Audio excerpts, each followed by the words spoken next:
And we're live. Damn. I don't think we were supposed to be earlier. Cause we're live now, and it's no problem. Morning thoughts, morning thoughts, morning thoughts. Shout out to the people going out to work this morning. Shout out to the people coming in from work this morning. Extra special big up shout out to the people who work multiple jobs. I have the utmost respect for you. Shout out to my entrepreneurs, my stay-at-home moms and pops, retirees. Shout out to the drivers. Shout out to the Uber driver, Lyft driver, truck driver, taxi driver, food delivery drivers, round town and long distance truck drivers. Shout out to the crossing guards and the school teachers. Shout out to law enforcement personnel, medical field personnel, military personnel. Shout out to the chefs in kitchens, secretaries in offices, security guards, garbage truck drivers, and garbage collectors. Shout out to whatever it is you do for a living, barbers in the barbershop and beauty salons and the beauticians. Shout out to you. How could I ever forget? Big up to Vernon is here, Union Street between Bedford and Franklin Ave in Crown Heights, New York. Shout out to y'all. Shout out to everybody tuning in this morning. The live is open. Um, Come on in and let's have a wonderful morning. I'm gonna light the camera here and I'm gonna soon switch the camera. I'm just afraid if I switch it, there will be some kind of technical difficulties, you know. And wife, why does it sound like I'm in outer space? That's what it sounds like? Hold on there. Let me see. Mic, echo. On the sound now. Too much echo. Okay. No more echo. Sounds better now. Sounds better now. Is it still echoing or is it better? Still echoing? All right. Some people say I'm good with them. Some people say it's still echoing. I turned the echo all the way down. Have this device that controls the mic, and the echo button is right here. So I'm gonna turn the echo all the way down and turn the mic all the way up. It doesn't have any echo on it anymore. Better now? All right, I'm gonna continue talking. You might have to work with it, or maybe this headphone is in too much close of a proximity. Let me plug out the headphone. All right, talk to me nice. How me sound now? Them say just talk so flow. Just talk, and we'll tell you how you sound. Kind of like when people call in and they're like, "How me sound now? How me sound now? How me sound now?" And I'm like, "Just talk. I can't. You always sound good when you say how me sound now, right? And then everything else you say after that just goes to shite." Lovely Aneka. Thank Lovely Aneka for being here this morning. Lovely Aneka, first one. Is Lovely Aneka the first one in this morning? Yes, she is. There goes my fellow content creator sister right there. Lovely Aneka, first person in this morning. I want you to go over to Lovely Aneka's channel. Just click on her name, hit the subscribe button, and come right back. It's too easy. I know it's enough fun and now I'm going to do it still, but I saw on the stay. But the good people them have done it already, and those who are good who haven't done it already will do it now. All right. We have a lot to talk about this morning. So for those of you who don't know what's going on and you're like, damn, SouFlo, you start late, man. Well, I explained this before. Wifey is doing her thing, right? And I have to facilitate her doing her thing. So I'm the one now who has to do make the kids breakfast in the morning, get them ready for school, drop Melania off to her school, drop Kai off to his school. They go to two different schools, quite a distance away from each other, etc., etc. I actually tried to go live at 6 a.m. this morning. I was gonna do a 1 hour 6 to 7 and then pick up back again at 9:30 till we feel like it, which should be about 12. So it's going to be a pretty lengthy live right now. But for some reason, when I hit live, it just kept buffering and buffering and buffering for about 15 minutes straight. It wouldn't let me go live this morning. So I don't know what's up with that. So we didn't do a live this morning. All right. And quite honestly, I told you we were going to do a live over the weekend, and it was supposed to be an open live because a lot of the people whose names are in green are actually kind people. Some people never want it though, but most of them said open the live so we can argue with the people whose name not in green, because the people whose name not in green tend to be the people who are usually disrespectful or say things out the way or come look a couple of thumbs up and go about their business. So I thought it would have been fun to have some provocative topics over the weekend and leave the live open and attract a good people and drink bangs alike, and then stir up the pot and see what happens. But we didn't get to that because, quite honestly, um, I was home feeling like, man, I just needed some time with my family. I just felt like I needed some time with my wife and my kids.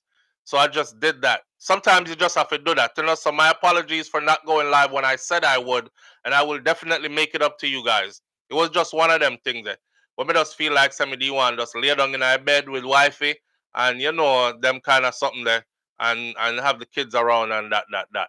She's somebody else's. Um I don't know what BDC I talk about. She's somebody else's. Anyway, family time is needed. Definitely, family time is needed for sure. Isaac Buchanan looked really sexy Saturday night. He wowed me.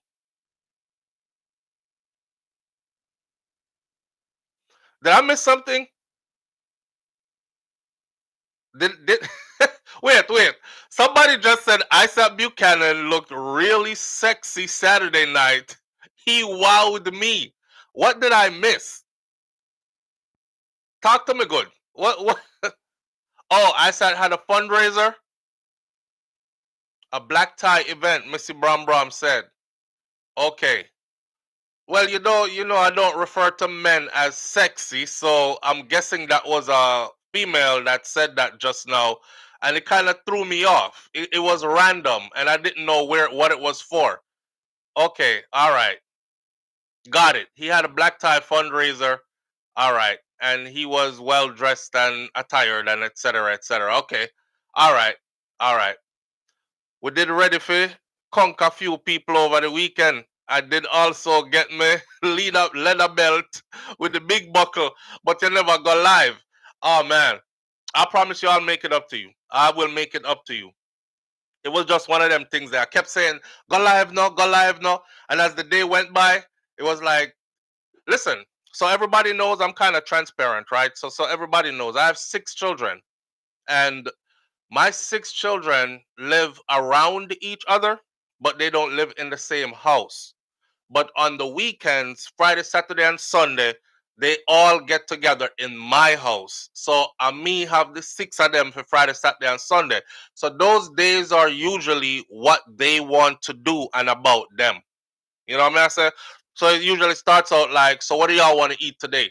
And you make sure you get everybody exactly what them say them want to eat, and if they want to go somewhere or if they just want to lay in and chill and whatever. I'm trying to like spend quality time with my children. So I think that's very important in life to do. And sometimes I get carried away in it. So when me promise live and me say me I go live this weekend, when you see me go live on the weekends, usually it's because the kids them are like, okay, we don't want to be here. We want to go over to mom's or we want to go do something else. And then me get free up and I'm like, okay, I could do it then and I'll do it then. But I don't want to be robbing them of their time with me. Um but me understand says still, I have to try work out the thing, right? All right, Audrey Wright, big up yourself. Thank you. Derek Lewis says Isaac Buchanan and Andre Stevens spratness business. Oh! Shout out to one name. Hey, why you do that, John Crow? Me not doing enough. Take me by surprise. That was a bit out there. Derek Lewis. Hey, Derek, be yourself, now, bro. Watch Derek. Derek just out of nowhere, just Isaac Buchanan and Andre Stevens. Sprat this business. I'm laughing because I actually have a story on the board about Andre Stevens. And it has to do with Daryl Vaz. Okay, Daryl Vaz, Daryl Vaz sent Andre a cease and desist and no lawsuit and these kind of things. So we're gonna talk about all these things. This is what we have on the board this morning. The woman that remember the black woman that they said that she's Jamaican. Her background is Jamaican. Anyhow, she is the woman who went viral over in Pakistan, right? And apparently, when leaving Pakistan, you have to go to Dubai to get back to the United States of America. So when she got let off in Dubai, she was seen roaming the streets of Dubai, and then she's gone missing. Like she's nowhere to be found. So we were gonna talk about that for a second. See, I don't want to talk about that one here. Let me scratch this one off the list. You know, there's talk out there that Bishop T.D. Jakes is under investigation by the FBI, and a bunch of other things are going on with Bishop T.D. Jakes. I said to wifey yesterday, and she said, and that's why I'm dropped down the other day in the church, and that's why he stepped down, because he probably knew what was coming down the pipeline. I guess suddenly developed health issues out of nowhere, falling over while preaching and stuff. Me not think me I got to dwell upon that this morning. Uh, the two bodies that were found in the JetBlue landing gear, they have finally been identified. Vaz, politician Vaz, who, by the way, Isaac Buchanan is running against Darrell Vaz's wife, who is the leader of that constituency. Isaac Buchanan is running to take over. Vaz slaps vlogger Andre Stevens with a cease and desist letter and threatens a lawsuit against him as well. A shooting happened in Mandeville where 5 people were shot, 2 are dead, and I wanted to talk about that even on a broader topic, which we will get into in a minute. Should be pretty interesting, that part. Wanted to start out though with what happened to dancehall, and did moving to the United States of America work out for the better for you or not? So let's start out right there. We're gonna start out with, majority of us here live in the United States of America. Some of you used to live here and you moved back to the Caribbean, and some of you left the US and went to live in the UK and Canada, etc. I just wanted just to see something from the audience. So, did moving to the USA work out better for you, as in better than if you had stayed in the land of your birth, or did it not work out better? I want to say a show of hands. Did it work out better for you, or did it not work out better for you? Yes, Dorothy T.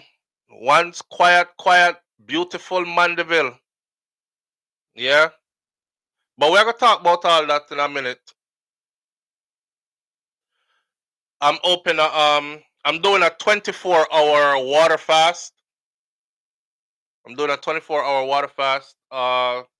So in my system there should be nothing but water for the next 24 hours, and then I'm getting my testosterone levels checked. I tell my brothers all the time, please go get yourself checked up, man, and fix up yourself. You invest in woman, you invest in helping and paying bills and taking care of your family and everybody else. The good man them may I talk about. Invest in your health too. You know what I mean? All right. A lot of people says better, way better in every way. Damn. Okay. Them comment here me I look for. So let me ring this back a little bit. Cause I ask the question on the comment section. Run gone. Grand Rising Marie's Message 411 TV. That's another one of my content creator sister. That's right there. Marie's Message 411 TV. You can hit her name, go over to her channel, click the subscribe button, keep the love in the family. It stayed the same. Crazy Boy K High Five says it stayed the same because I was in okay position. Okay. Elaine Brown says, I thought moving there was good till now. What? Till now. Silent Majority says way better in every way. All right, so the US has worked out good for quite a few people. Great Goodies says I could have accomplished the same things in Jamaica if I had stayed. Beverly says better. Giovanni says 1000% better. Julie Tapper says yes, it did for me. Audrey Wright says I can only guess because I came here as a child. So me and you are pretty much the same, Audrey. We came here as children. But yeah, wait till you hear what I say. Sandra Coelho says it worked out better. Dwight C says better for me too. Wizbank says, I guess you can't really tell. All right. Missy Brom Brom says financially better, but I'm ready to go home now. Me good. You're done. You full the bag. You're ready. I that enough of there doing I full up the liquor bag and get ready to cut, Cut like a sharp new razor blade. We have the same balance that we had in Jamaica, says Nans. Okay. It, if I had the same of everything in Jamaica as here, I wouldn't be here. And I am realizing that now more than ever before. You see, the last trip that I did to Jamaica, it really opened my eyes to certain things. May I say something real quick? May I read through some more of these comments first? We have the same balance that we had in Jamaica. I wouldn't be here. Let me see. I came here as a child, so life is better here, says Lovely Aneka. That too, for me, Lovely Aneka, I think I'm like assimilated. But me can still go back to what me did have before, cause I've been connected to it. You know, like how some people came as children and they go back like every 5 years or every 4 years or something. I'm not that guy. I go back every year and sometimes multiple times per year. So it's like I never left. And, and I'm kind of like deeply entrenched in Jamaican culture as much as I am in American culture because I was raised here too. Um, Juliet says, not really. Andre says, way better. Jamaicans. Silver Freak says, have love for Jamaica, but some Jamaicans come over and they need a humbling. Oh, Silver Freak, explain that to me, please. They come over and they need a humbling. What does that mean? Kira Clark says, Black America is definitely better. Jamaica, Queens, better than actual Jamaica. Really? I came here young also, Dwight C says. My life is way better, says Sassy B. Missy Bram Bram says, when me out there last week, I'm so happy, me ready. Missy Bram Bram, you just come back like me, and you ready to go back and yeah, that's true? Mervyn the Point Jamaica Curse says, the first money easier to make in Jamaica. Kara Clark says, I came here early, but I was bi-coastal and I went to school in Jamaica despite sister and brother parents living in America all my life. I thank God for that experience. That's a beautiful experience to be raised between two nations and stuff. Yeah, get them kind of experience them there. Giovanni says, BTW, I'm from Quiet Mandeville. Damn, Quiet Mandeville. Mandeville used to be so quiet and luxurious to me. Cause I come from way in the hills, when you pass Christian and I go up in the background, that's around a Silent Hill part them and run back down in a one place around a one part. I love where I come from though. I love where the only noise I heard in Jamaica when I was there, which part me come from, is one youth to have one car where him keep on a drive up and down whole day and night. And that's about it. And he plays music really loud. And nobody says nothing because he's the only person that makes noise in the whole area. You know? I love them kind of something that it's a duck off when you're ready to duck off from the rest of the world. Even the river that I used to go to, I didn't realize that over the years, I stopped going to the river, right? I mean, keep on. I go like we'll go to Airbnbs and we'll travel to other places. Because one of my dreams was to see all 14 parishes of Jamaica and experience. That means that you have to stay there, not just drive through it. And then I realized years have gone by and we neglected going to the river that we had. We used to have one big river, one part of the river so huge that the donkey them used to go bathe in another part there of the river. Like, you ever see donkey dive? The donkey them used to dive off a high rock into the water and swim. That's how deep that water is in one part. Big, nice river, our own river, up which part me come from. So last time I was in Jamaica, I drove all the way down to the edge of the road and get ready now for see the river road. And I spoke to somebody who was in the community all these years, and the brethren say, Big up Balvin. Balvin said, "Why nobody no go down there no more no? A years now. If you want to go to the river, you have to go use machete and chop your way back and chop a road out." So my next trip to Jamaica, and I'll be vlogging this one. My next trip to Jamaica, I'm gonna get a team of us, and I buy a whole heap of machete. And I told my kids, especially my older kids, I says, "You guys are not missing the next trip."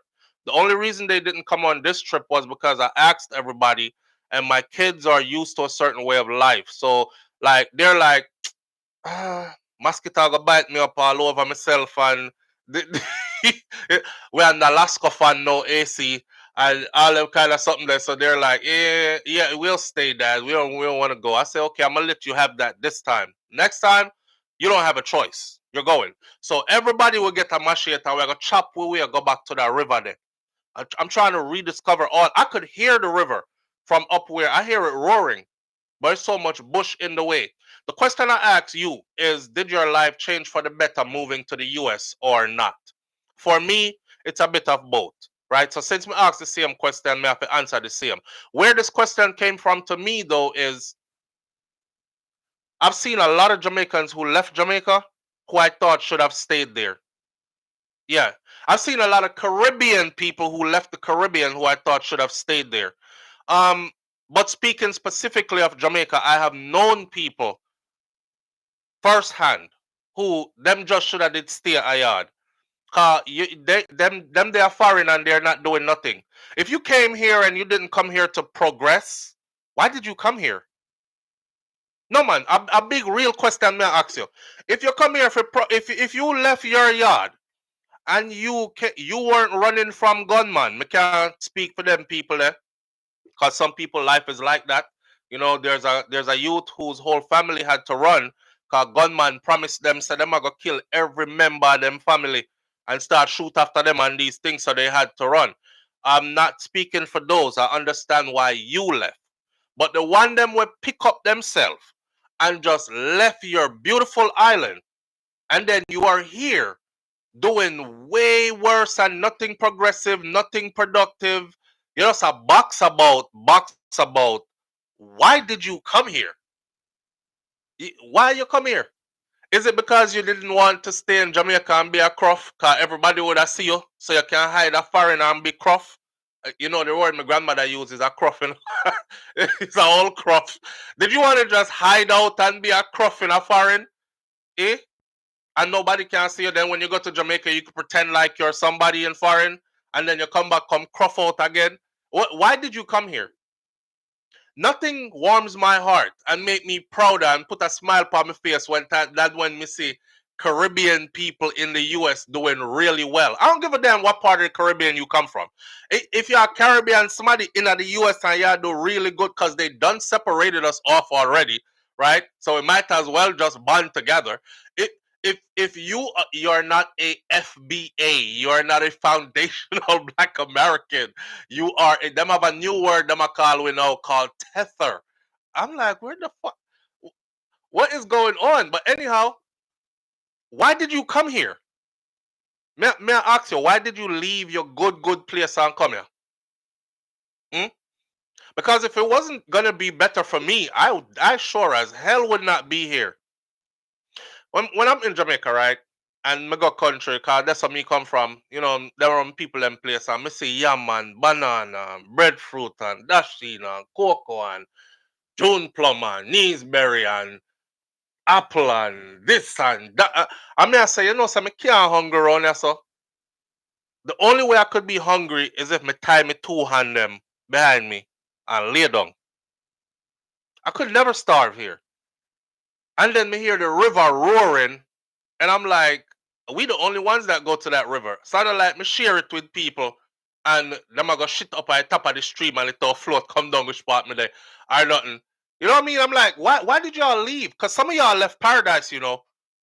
Some of you did get foreign minded and you left paradise behind. I know you're here and you're big.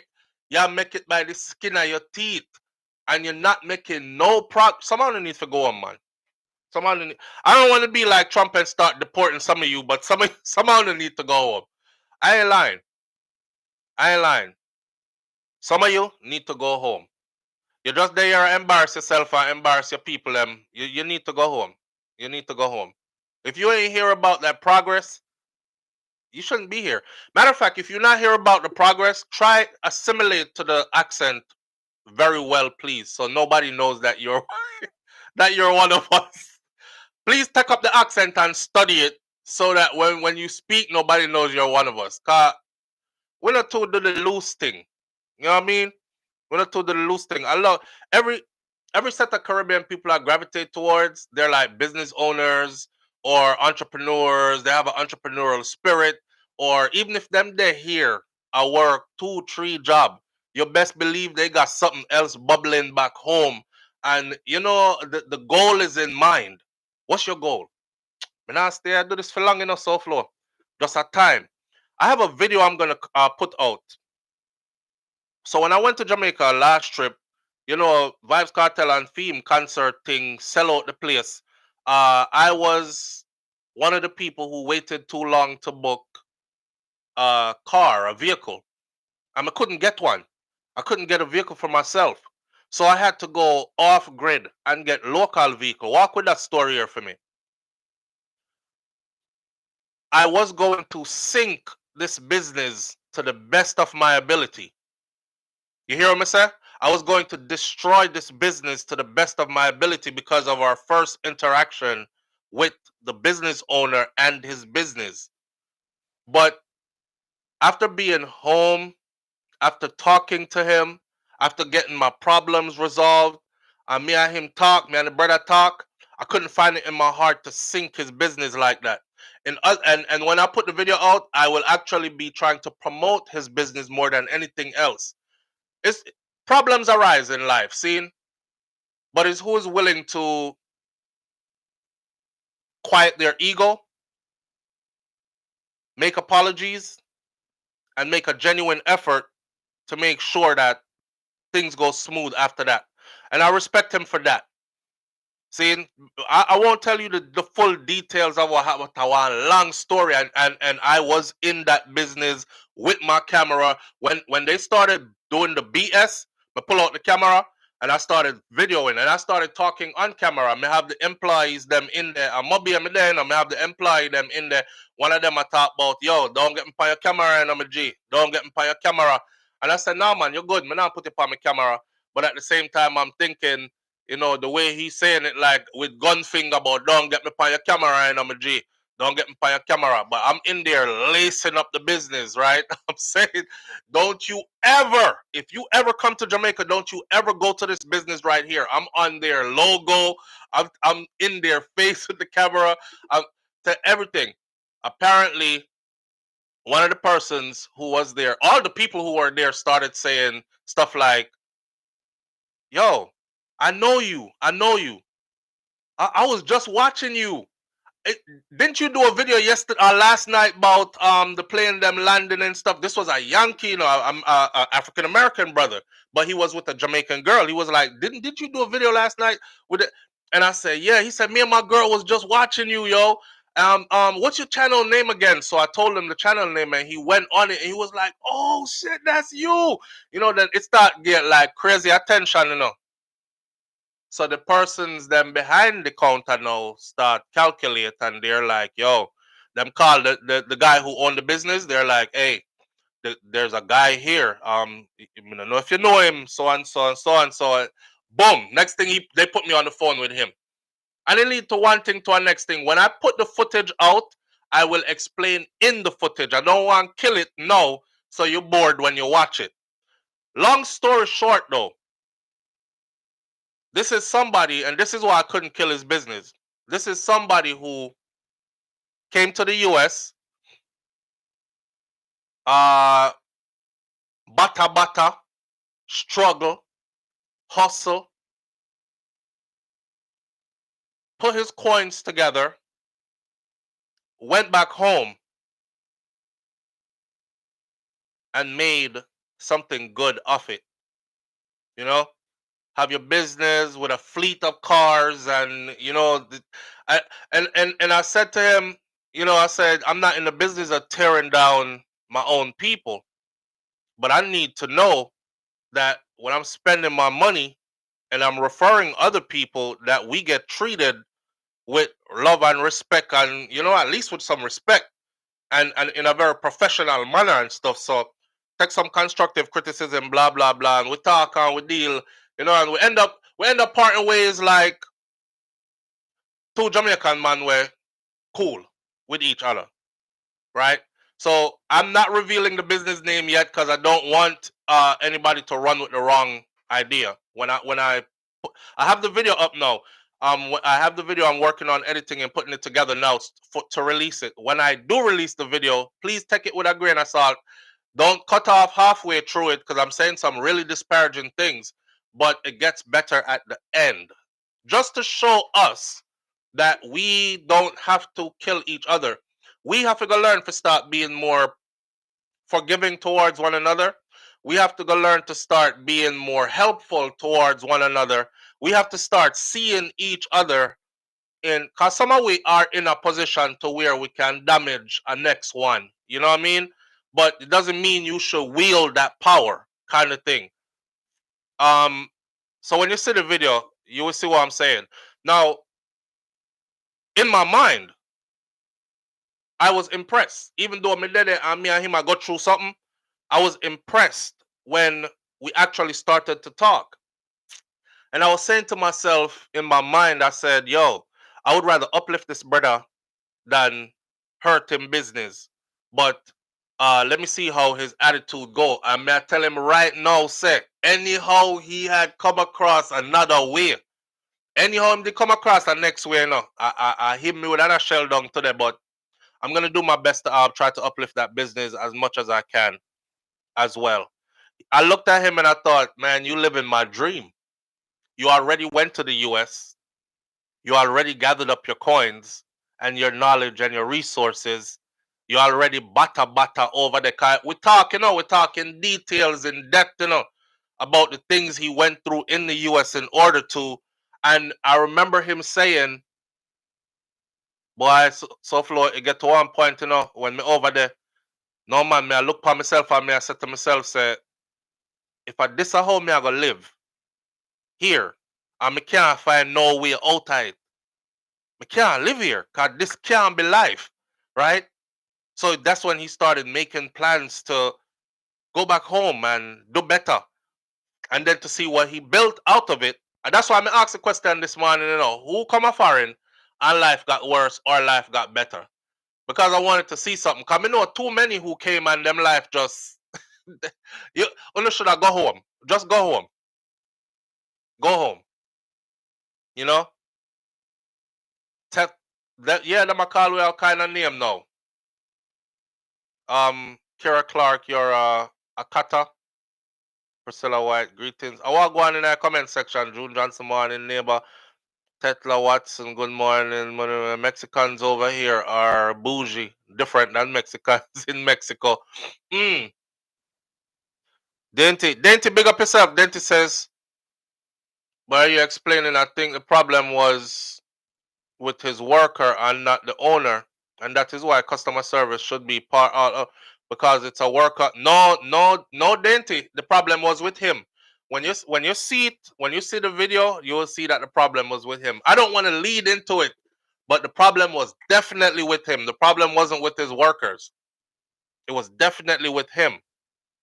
But he explained to me too that he was going through a lot of stuff and people do all kind of things to him and sabotage his business in ways where he was basically saying, boy, SouFlo, listen, if you come back to Jamaica, the idea of opening up your own business, that's one thing, but when you come back on ground and actually open your business, and run a business and it grow and stuff, this is not for the weak. Any business. Because everybody a thief fry you, man. And everybody a sabotage you, And some days it does make you cross, angry, and miserable, And you try your best, but you're only human. See? Like, if you run in a rental car agency, right? And you have a fleet of 15, 20 cars, right? Me just throw something out there. And people do stuff like get in a car accident with your car and then bring the car, come back, and tell you, say, nah, that's how I got it from you. That's how I got it from you. Uh, and you have to argue with them. That's not how we gave it to you. So now you're required to tell the people them, say, or we have to take a video before you leave with the car, go around the car, you sign off on that. We agree that that video is that we dated, blah. You have to do extra step than what, say, for instance, if I took a car from the airport. When I take a car from the airport in Jamaica, me just sign off on, all I said to them is this, I swear to you. And for those of you who are going, you can do this too. Them say, which insurance would you like to have? Me say, give me the one where me can write off the car out the road and walk well left it and I don't have to pay a penny. That's all I say, right? And then them calculate it up and tell me how much I'm gonna have to pay for the car and I'm gone about my business. When you are getting a car from local people, them not have them the kind of levels of insurance there. It's not like a Hertz or one of the big name rental companies. There is a Jamaican man who are try a thing and running his business. So he don't have them levels of insurance where you can go right off him car literally and just walk away, right? So people do all kinds of stuff, and I saw it when I was there. I saw it, so I start sympathize with him, and me and him a talk. Hear my wife. When me tell wife it's a story, here wifey. I like my telling her, I try and find out who you is and why you're sinking business. I mean, I said, boy, I did I think that too. I'm thinking he come up with a great story because he knew. When I tell you how the relationship start off, y'all gonna say why he was definitely wrong. Yeah, it wasn't. He don't have the power of a Avis or the power of a Hertz or the power of a National or the power of a Enterprise rent a car and them something there. And them people them usually rent from when we reach in a place. See, and I just tell them, hey, just put the insurance on it that if I go out there and it write off completely, I just walk away from it. Then put that insurance on it, me drive carefree across Jamaica. Right. Some people might be like, I don't want the insurance because it's a little bit too expensive or whatever. But if you think about it, right, anything can happen. Anything can happen. And me, Jamaica road them, the places I go, some pothole there, Jamaica, man. When you're dropping it, God help you out, So, so I just take that, right? Just for a peace of mind, safety. But my message is in this part, because we're going to switch the topic soon. My message in this part is this. We have to start being more helpful towards each other, more respectful towards each other, more caring and loving towards each other, and actually start building each other. I see somebody left a comment on the video yesterday. I don't know why, because that was a vlog video about my part of Jamaica, and then we go down a Negril, and then we go so and so, and may I show you up in the country how it's quiet and cool and nice up there. So somebody said, I heard that the Jamaicans who are in the US are Jamaicans who are in the US think they're better than the Jamaicans who are in Jamaica. I'm like, where did you get that from? I've never really heard that before. Live on the air with SouFlo. Good morning. I don't know why the phone not ringing up. Hello. Live on the air with SouFlo. Good morning. You're talking to me, bro?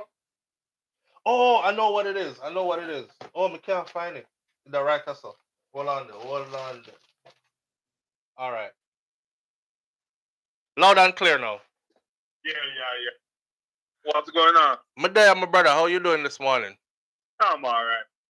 Talk to me now. So I understand what the guy going through, but sometimes we just do not have a personal where we know to cater to the customer. I see that customer do come first in many situations. But for rental car company, because when I used to live me used to rent car where look just like my car. So if I'm driving a Corolla, I rent a car like my car and just change out the whole parts then and put on my car. So whenever you them thing there, any parts plate. Yeah, those things are what they're doing to him. You hear what you just said, bro? people will rent the man car and carry it, go and them family member go switch out the parts and put on for them wear and tear parts and take out and put on the man brand new parts for them car and bring back the car and they're flying out. So them check in the car, them gone at the airport, fly out, and that's that. You know? Yeah, man. Him explaining to me the things he's going through, like just trying to keep his business afloat and stuff. I'm like, I was very sympathetic after that, because of course me going there with my anger, you know, because I'm like, yo, you know how much money me I pay if you come do business with you? It better me did stay at the airport and do business over there. So this is why y'all not doing good in business, because you have no customer courtesy and blah blah blah blah. But it wind down to where we started to actually have a conversation, me and him one on one, different from everybody else, and it turned out to just two brothers actually talking. And you know, I saw where he was coming from, and he fixed all my issues, and I had a good time, and I was safe and good. But we had to get to the issues first, and it wasn't comfortable. And I caught all of it on video, so the audience are gonna get to see it. Because in America I'll rent a car and you'll just sit outside for the 2 or 3 days without me driving it. Right. But in Jamaica you have a mentality that you're not supposed to rent a car and you just park up outside and look for it. You have to rev it out. Yeah, man, you have to drive. Yeah. And you drive it down, go down the road and handbrake and donut and spin down the road. You have to rev it out and mash it up. Yeah, man, you have to get your money's worth, you know? Yeah, sometimes, and them do that. Yeah, man, sometimes everyone like the cousin them just drive it. So everybody at shop here, man, all that drive 100, they pass them.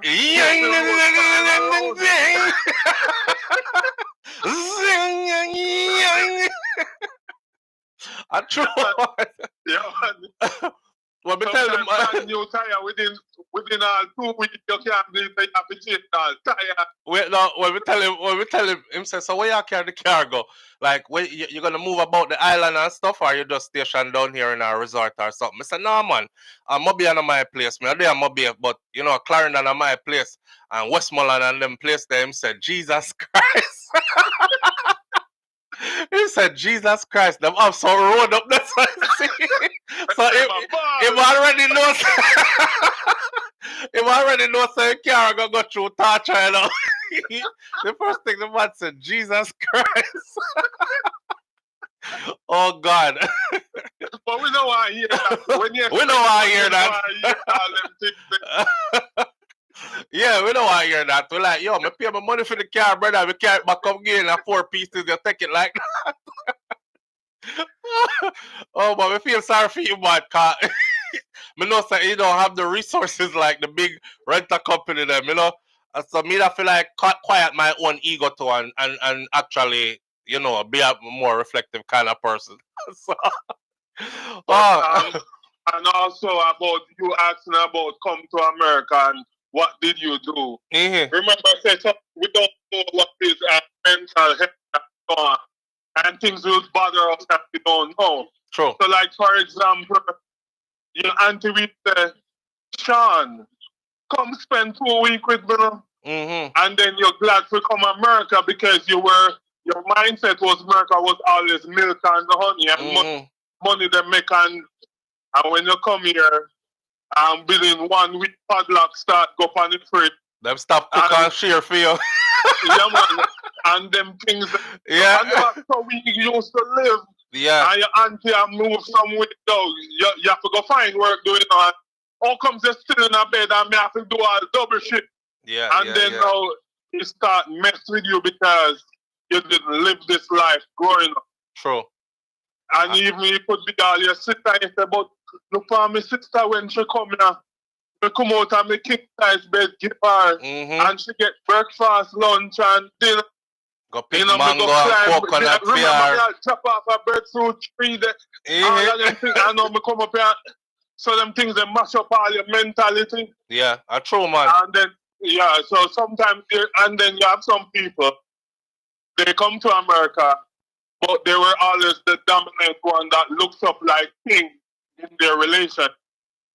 But when they reach to America make woman knows that they have a lot of more power So the woman that used to cater to you as a husband and so on, and you were the breadwinner, when they come to America, the woman start change because they see that they have more power, they have more the lead now. opportunities.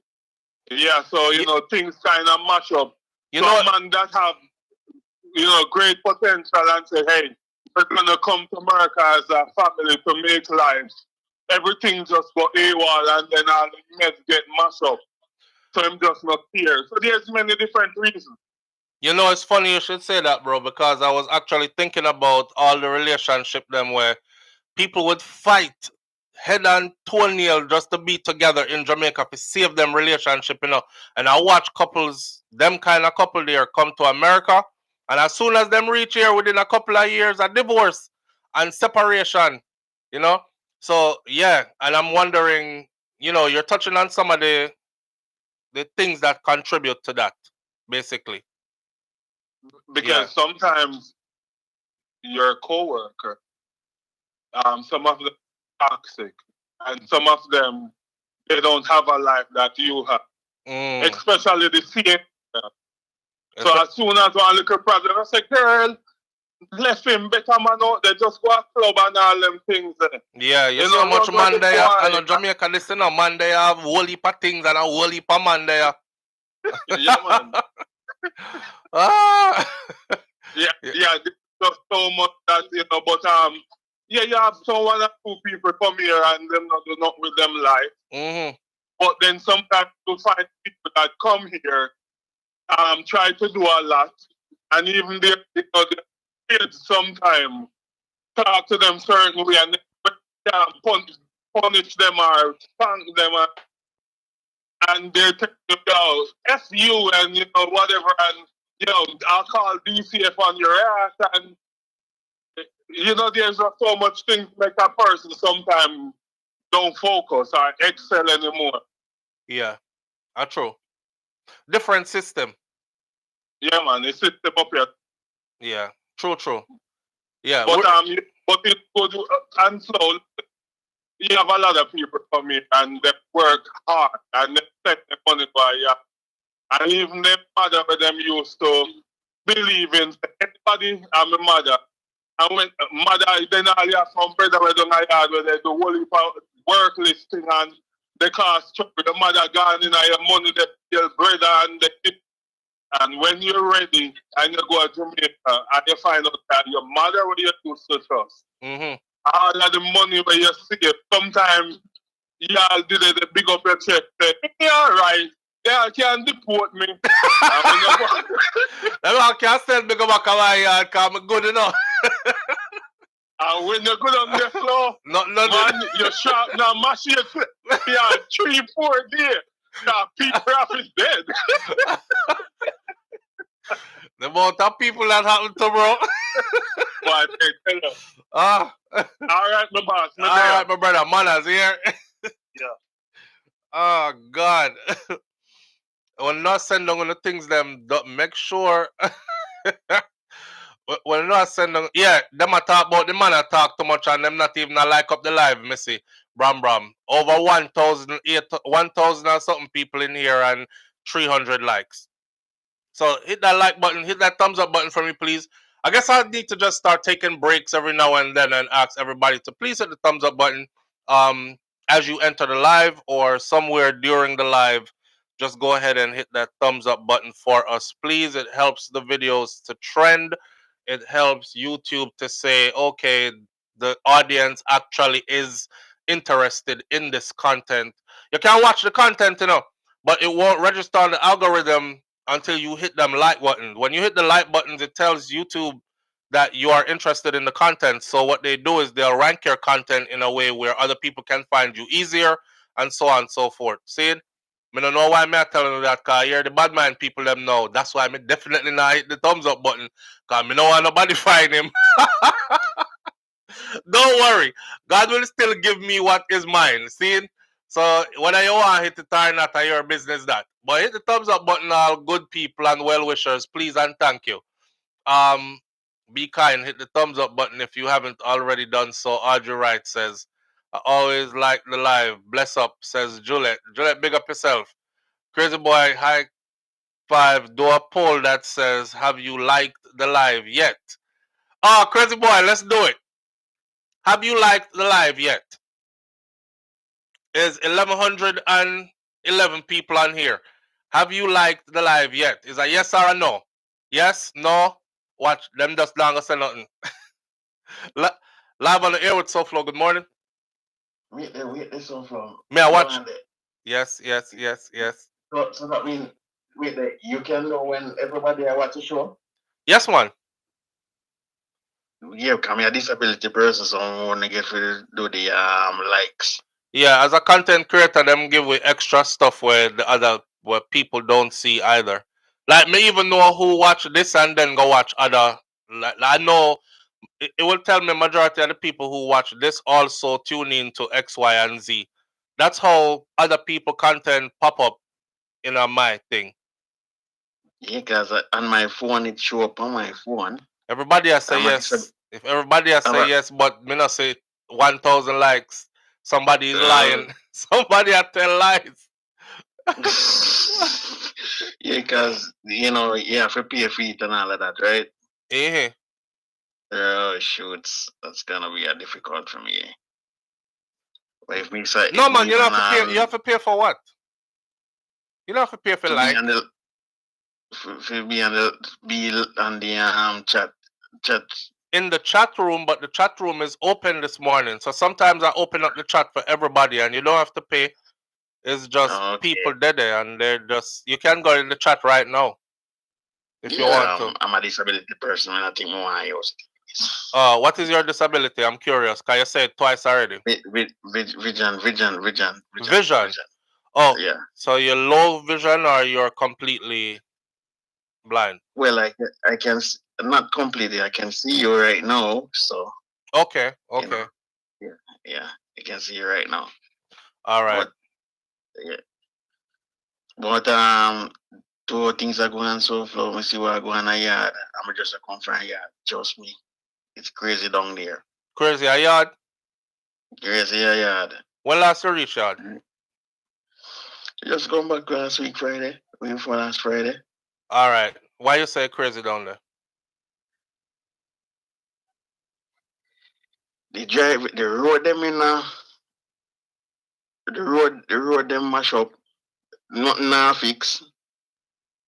And the drive the when them a fix up, mash up back again. You talk about the road them. Yeah, but even that, watch this thing to SouFlo. When you got Jamaica, do you use the GPS? Yes, man. Absolutely. Yeah, which one you use? That's the thing. Which one of them you use? Why? Remember, say you visually impaired, so you're probably not it. No, so you're probably not it. No, because me have people who use Waze. Yeah, and that's how them say they tell them everything on the road. No, man. Okay, listen. Me no know what specific GPS. Me have a Jamaica phone. You see, from me reach at airport, me go at Digicel. Me tell them say I'm gonna be here for 2 weeks, 3 weeks, whatever. Top up my phone to that point there, whole heap of data, blah blah blah. And I walk out and I go so bam bam bam and just type in my location into me go maps, go Google Maps. So I guess it's Google Maps me use. And just type in my location where me want to go. And then it start right there. So go down this road, take a left, right, never have a problem. Yeah, because people me know use Waze and it tell them everything, including the Babylon them on the road. So you don't know where you go. Yeah, well, we have people for do that. When you see the headlight, them a blink so. When you see the headlight, them a blink so in the opposite direction, you know, say Babylon them on the road somewhere. Yeah, see? But yeah, man, here what? Yeah, they say Jamaica is a developing place. That's why I tell everybody say don't stay away too long because things are changing fast. Now you are right about one thing. The road them that we the locals use on a day-to-day basis, them road they're terrible. Them roads are terrible. But all the roads leading to the tourist areas, all inclusives, etc. Those roads are paved like foreign. You would drive and think say Miami or they drive. pan I-95 or something, right? Them road they pretty and fix up and rare. So yeah. Boy, in the country part, them not fix nothing that much. No, like, sir, not at all. Not at all. Not fix. No, not at all. Local road them bad. Like terrible bad. Yeah, man, for real. Yeah, and you know the same thing when them do every election season. Them come put in some mix like a mall and something and put like a tar over it. And the first 2 rains that fall, after them win them election, you're back to having a whole heap of potholes again. Yeah. Yeah, man. Yeah, so yeah, link at that time. See it, manners. Alright. Somebody said bad roads they're everywhere. Yeah, but Jamaica we are talking about, and honestly, Jamaica have some treacherous roads. Some treacherous roads. I also have a video that this time I shoot whole heap of video. I go down on the road that I shoot some hole in the road them, man. It's terrible. It's really terrible. You know, if you ever get a rental car, we were joking in one of the rental car them we did have car. Me leg on the steering wheel like this, and the car was moving like it did have muscle memory. Like the car know like how it bounce out of the pothole them, man, and the car now fling me when nowhere. No, it's like bouncing properly through different potholes and back on the road again and thing. I was also driving and videoing, and I'm videoing the people in front of me driving just so y'all can see how terrible this road is. You know, when you start off on the right side of a road and you have to end up all the way up on the left side and all the way back on the right side just to be able to get to where you're going, it's terrible roads, right? The brother said him visually impaired, so maybe him not see things how we are sitting. How we are sitting. Thank God for my eyesight. Jesus Christ, me there I laugh after somebody else. A little joke me around here, bro. Silver Freak says, may go get some oxtail from Negril. Is Silver Spring MD today. A cute red bone work there. Knows how to make you feel welcome. Silver Freak. Careful enough. James Bond SouFLo I-95 is like Jamaica bad road when you're going through New York or Connecticut. I lie, man. I-95 right here. I mean, not see no pothole for I-95, bro. You must have thought down a lot of Dale side or a lot of hillside off of the regular road, like off of I-95. But I-95 smooth. Smooth pothole, mud hole, precipice. Just hold on to the road. Yeah. But that's you know what? It's all a part of the experience. Because honestly, I think if I went to Jamaica and I didn't have to do all this when me I drive, I would probably miss that too. It just make you know so you're dead. You know? Me see some place, boy, we have some place at Clarendon. Anyhow your vehicle go over there, so just know say a funeral here. And look, it's been like that all my life. And nothing no fix. Them not even put up. You know, like Flatbridge. You know how Flatbridge, the car them just keep on driving over Flatbridge. You know, truck drive over Flatbridge. And all we're saying for all these years is, what prime minister is going to delegate and just set to a construction company, put up some barriers so the vehicles stop running over Flatbridge? No. Every time the damn vehicle them run over Flatbridge, you hear them come with the same thing. And the mermaid them a call the vehicle them. You can hear them like siren. And don't look over there when you pass, because they will draw in the driver, tell the driver to hold him head straight. And like one bag of foolishness. Just build some barriers at Flatbridge. No car will go over there anymore. But in a Clarendon, which part me come from,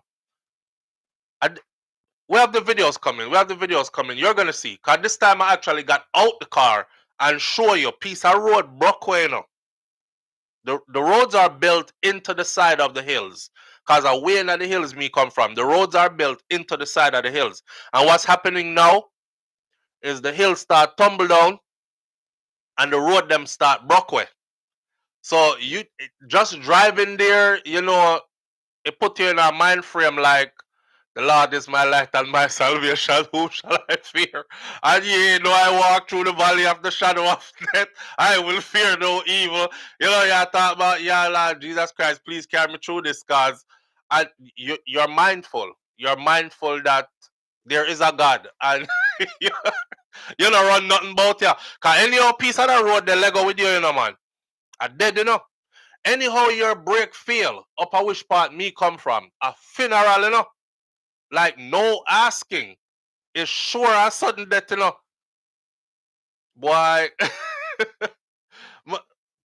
maybe it's bank. No, wait till you see me video them.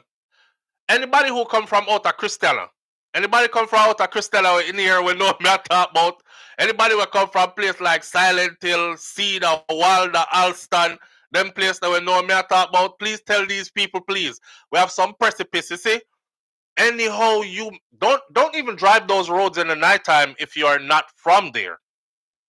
That's rule number 1. Reach night, stay away you're there. Kellits. It reach night, stay away you're dead. Don't drive these roads at nighttime. And if you're driving it at daytime, take your time. You know, I'm talking about like 10, 15 miles per hour. Take your time, you know. Yeah, man. So, I don't know, joke thing. Anyhow, your vehicle go over there, my friend. There is no question. If you survive, is God make you survive. Sure mash up vehicle. Sure death. Because the drops to go down, it ain't no small drop. A way down in a one place you're gone. Yeah, man. No safety barriers. And no safety barriers been there since I was a kid. Cause we used to walk sometime when vehicle broke down and we couldn't get no effect. We walk with the bigger people them from Christian and go we are and them something that, and it was always the same way. So years later, decades later now, to see it the same way and even worse, me no want to hear no prime minister, whether this one or the one before him or the one after him, talk about no, we're fixing up infrastructure. What infrastructure y'all fixing up? What infrastructure y'all fixing up? Cause enough time we nearly dead over them road there and them still look the same and some of them look even worse. So what infrastructure is y'all fixing up? When they brag about fixing up infrastructure in Jamaica, they're not talking about the places where regular Jamaicans live and use. Them I talk about the tourist area them where them I fix up. And that's the part that grinds my gears. Cause what happened to we the people? You know? Pusey Hill going into Clarendon. Steep and winding, they call it Shakira hand corner. Them call it what? Shakira hand corner. Rotted. One vehicle must stop for the other vehicle to pass. Yes, Mervyn the point Jamaica occur. One and when we are bus corner, we have to pam pam pam pam pam pam pam pam pam pam pam pam. So yeah, this is how we drive those roads. You have to pam pam pam pam pam pam pam pam pam. So the other people them know say you come around the corner and them ready up themselves, right? So they know the road already. So then we catch a banking, cause banking dead us off a catch and make you pass. If no banking not dead if a catch, you catch a banking and make them pass. So on and so forth. It honestly, it's shameful, yeah, man. It's shameful. Road bad. Road bad, bad, bad. Bad. Need to fix. Yo, God know, me feel sorry for your brother vehicle to cause. Yeah, that's why I'm gonna try help promote him business to cause. Boy, that vehicle they lick some rotted patrol and me I drive it to see. One time, you know, one time I dropping a patrol up there, I go into my area there. Even wifey was like, oh my God, is it still driving? You know, I'm like, yeah, man, it's still good, it's still good. Sometimes you lick some hole and you're like, yo, the tire bust. I'm sure it's the tire bust. Moko. Sometimes you lick some hole and you're sure the tire bust. You're sure the vehicle broke up. Yo, the government needs to do better though, honestly. The most shameful thing I saw was somebody picked up a bus full of tourists and took them on a drive, and the whole bus full of tourists started singing, Andrew, fix these roads. Fix these roads, Andrew, fix these roads. So I said, okay, if a bus full of white folks who are foreigners are saying fix these roads on a video that's gone viral across the world, maybe like a shame in the prime minister I saw him we say send somebody go look on them road there. I wrote them terrible, man. Yeah, they were chanting, fix these roads, Andrew, fix these roads. He wrote them terrible. The road them terrible. All in all, we not complain still, but we are complaining. We are complaining. The thing about us though is this, right? And I'm not giving them an excuse to use, but we have a problem.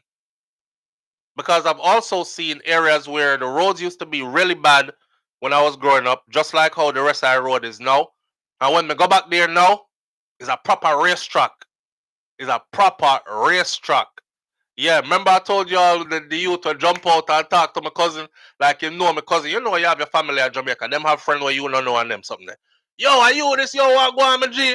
Jump out, talk to each other, and him say, yo, no say a word, you know, my brother. Fast and furious, my boss. Yeah, me say why the man I say fast and furious. Fast and furious, my boss. Yeah, no say a word, Zane. Alright, so when him take off with the rotted car, me sure. I say, we are go down the road, go find him, you know. Cause there's no way he might drive like that on this road there and he might gonna be okay. And he was okay. We never went down the road and find anybody. So he made it. But that's how they drive. So when the road them chaka and look bad, we are forced to drive really slow, which saves lives. Because you're slowed down. Soon as them pave off the road, them smooth. Fast and furious, my boss, to say a word. You know, so it's a yo, someone would have no sense, you know. Someone would have no sense, and Jamaican people too rash, unruly, you hear me? We are not to be tamed. Some of us don't have no brought up, see. Fast and furious, my boss. Yeah, man, I say a word, I say them, me say that brother, you're dead. He might go down there, so go dead. If he ain't dead yet, me sure if him still a drive the same way, death is near. For sure. That's exactly what I was thinking can handle the good roads. Yeah, and it make Crazy Boy Kai 5, it make us look like we can't govern ourselves. You know what I say?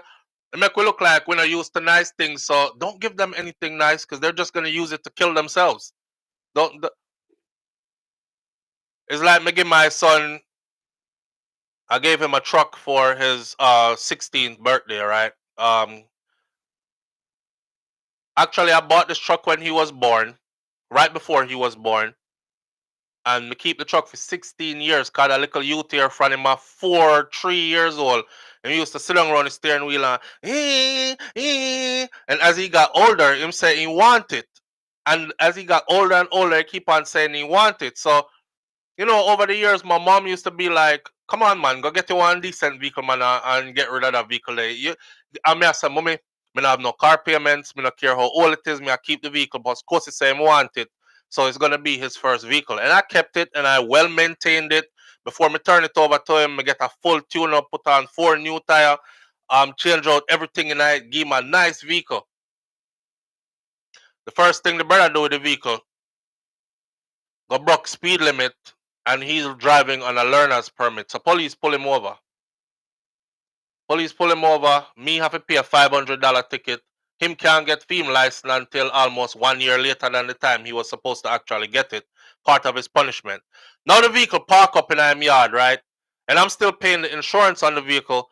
But me could I get the vehicle to use, but me can't get it for use. Me just show you somebody who not used, like, you don't give them something because them not gonna use it for better themselves.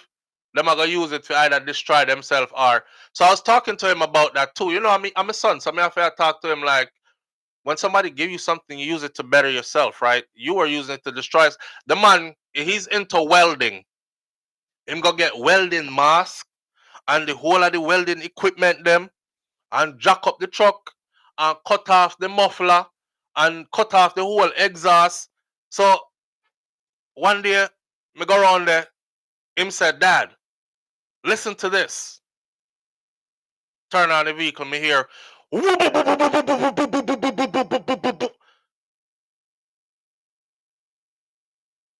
said, "What? What'd you do to the vehicle?" It sound good, don't it? He said, "It sound good, don't it?" I said, "The hell it don't." Who? What'd you do to the vehicle? He said, I cut the exhaust off. I said, "Kosi, when I was growing up your age, Me I drive from me at 14. Rule number 1, move in silence. Right? Police never pulled me over yet and say, "Oh, how come you're driving and you don't have an adult with you who has a driver's license?" Because I'm moving in silence. This a man here first thing him do, cut off the exhaust. So any which part him go. I say, you trying to tell the police to look in your direction, boy? You know? Not even me no want to drive it. Me carry, what one day me carry go get Shakira, go get wifey for drive. Here wifey, she was like, "I ain't driving that shit. You must be it must be you gonna drive that.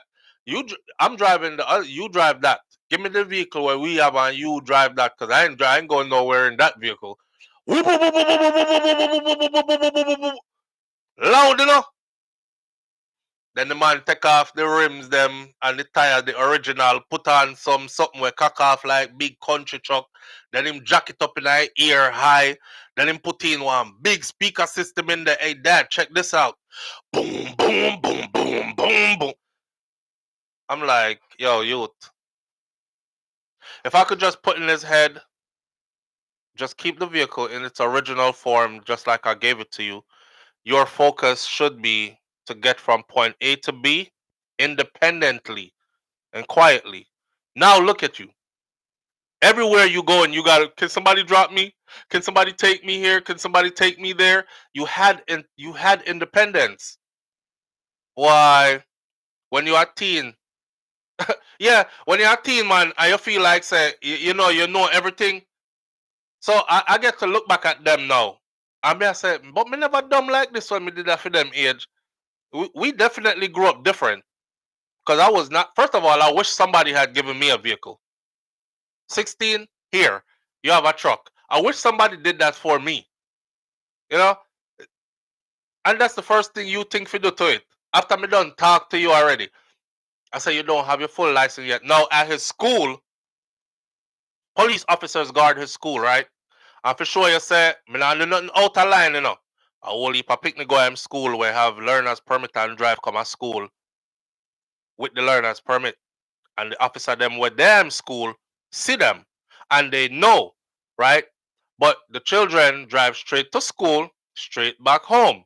And they don't get in no trouble on the road, so nobody no say nothing to them. Once you start getting in trouble, is a problem. Him go get in a trouble at the school with the big old load truck.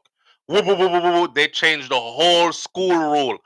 After he got in it, they said from now on, every student that's a driver must present a valid driver's license. And so them change up the whole thing for everybody, just recently, after Theme incident. I said, look at this. Look what you causing. I have a driver's license, but wait there, but I may have a daily contract. Missy Bram Bram. Flo, these children have everything out there. I think I gave my kids too much. I think I gave them too much. Right now, my two oldest ones don't know how to drive. They're learning how to drive and taking over 2 years to do it. I may have said to them, say, I was so eager to learn how to drive. Like, you guys really are coming up. I wanted to make sure that my kids did not go through the things that when me go through when me that grow up. But I think somewhere in there I ended up like giving them too much. I know. Listen, you have to make your picnic them struggle here. That's what I want to say. Talk to me. What go on? Live on the air with SouFlo. Morning, SouFlo. Morning, my sister. What? You alright? Yeah, me hear you say something about Kellits. Mm-hmm. We don't usually hear people talk about Kellits. No. I guess some my grandparents grew me from a little. Before you go out foreign. Yeah, one place called Good Hope Kellits. Good Hope. Yes, and my grandparents them was farmers. Mm-hmm. And them have one big piece of land. And I just saw me there when me not have school on holiday. And that's what me did there when me little. Most of the people them up there are farmers. Yes, and my grandfather was a farmer. Yeah. And them finally dead. Them buried on the land. Mm-hmm. And it's my inheritance. Mm-hmm. But guess when the last time you see that land there? Oh, yeah, one of them there. 1996. I know your land again, that one. Me say, SouFLo. I know your land again, that. So long. Yeah, I know yours again, that. For so long, we wouldn't know how to function a yard. Oh, God, that's bad. In 1983, me come a foreign, you know. Yeah, but damn. And at one time, I go back a foreign, 1996, for 1 week. Mr. Brom said, bro, God, have that piece of land. My sister live on the land and I pay the land tax. All right, so your family will live on it still. Yeah, and my parents, them very on it. Well, you're lucky, because me think you didn't make it go to stranger. No. You all know that that's a whole heap of that going on in Jamaica right now, right? Yeah. Yes, a lot of people gone a foreign and their elders leave land and they're not going back for it. So them just down there scrape and capitalize. I'm telling you, a whole lot. So my sister secure it. She depend it. A whole, boy, me say a piece of land. And me I tell wife, I say, yo, them people here don't know how rich them is, you know. This is beachfront property, you know. You see, by the time I talk there and bend a corner, and some Chinese people, me say, I put up what look like it looks like a pretty nice house, or they're gonna use it as some kind of boutique hotel or something. Yeah. Then me see I walk on the roof of it when me bend the corner, and me say, you see this? You see how far out here them reach? The rest of this too, cause a whole heap of people. I have people who tune in all the time from the UK, and they're like, yeah, I have land in Jamaica, but I'm not going there because it's too dangerous. And this, I'm like, man. Me say me love the piece of land, you see. Yeah, when you stop listening to people, man. Where the house situate, it's situate up on a hill. So when you come out on the veranda early morning and look out. So your sister land now? Well, me and my sister inherited. No, your sister land, she live on it how long and I pay. Try take piece and see, no? No, me not have to take piece. All me have to do is go there and pay her the fair amount for the tax, for the land tax. Well, yeah. So you go buy back your piece of land. Right. Okay. Because it's only fair, because she did it and she pay for the land tax. You are one of those that think like that, and that's a good thing. Send the message out to the others who haven't been back to Jamaica in forever, who come to Jamaica talking about, yeah, for me, I feel a piece of land. No, the land is not yours. No, you she had to carry it all this time, and I haven't been there in years. Okay. So it's only fear. Okay. So you're fear. You deal in fear. Yeah, whole heap of them go down, they go get killed, you know, because them not dealing fear. Right. Them may laugh, but it's not funny, but they're not dealing fear. And they come back expecting, like, my land this, mommy left this for me. And you never there clean up this and farm up this and build upon this. Exactly. Yeah, when me have to move my house and move my life now because you decide to fly in. Exactly. Yeah, then we bury you under it, my friend. All right, we'll go back to that chat. All right. A real thing, we see it happen all the time. All the time. Them get buried under it. All the time. So if you have land in Jamaica, listen to me. Your family, you know, you're one of them that hasn't been back in a while. You have to go buy back a piece of that from your family members. Because somebody has been paying the land taxes. Somebody has farm up the land. Somebody has keep it clean and make it look like somewhere where people can live on. And you don't have the right to just come take or come sit in. You understand? Yeah, and in most cases, they will bury you under it. No joke aside, they will bury you under it for real. Yeah. So go and invest in it and treat your family them right. I always say this too. We're going to jump to our next topic real quick, but in saying this, I always try to leave my people them with this.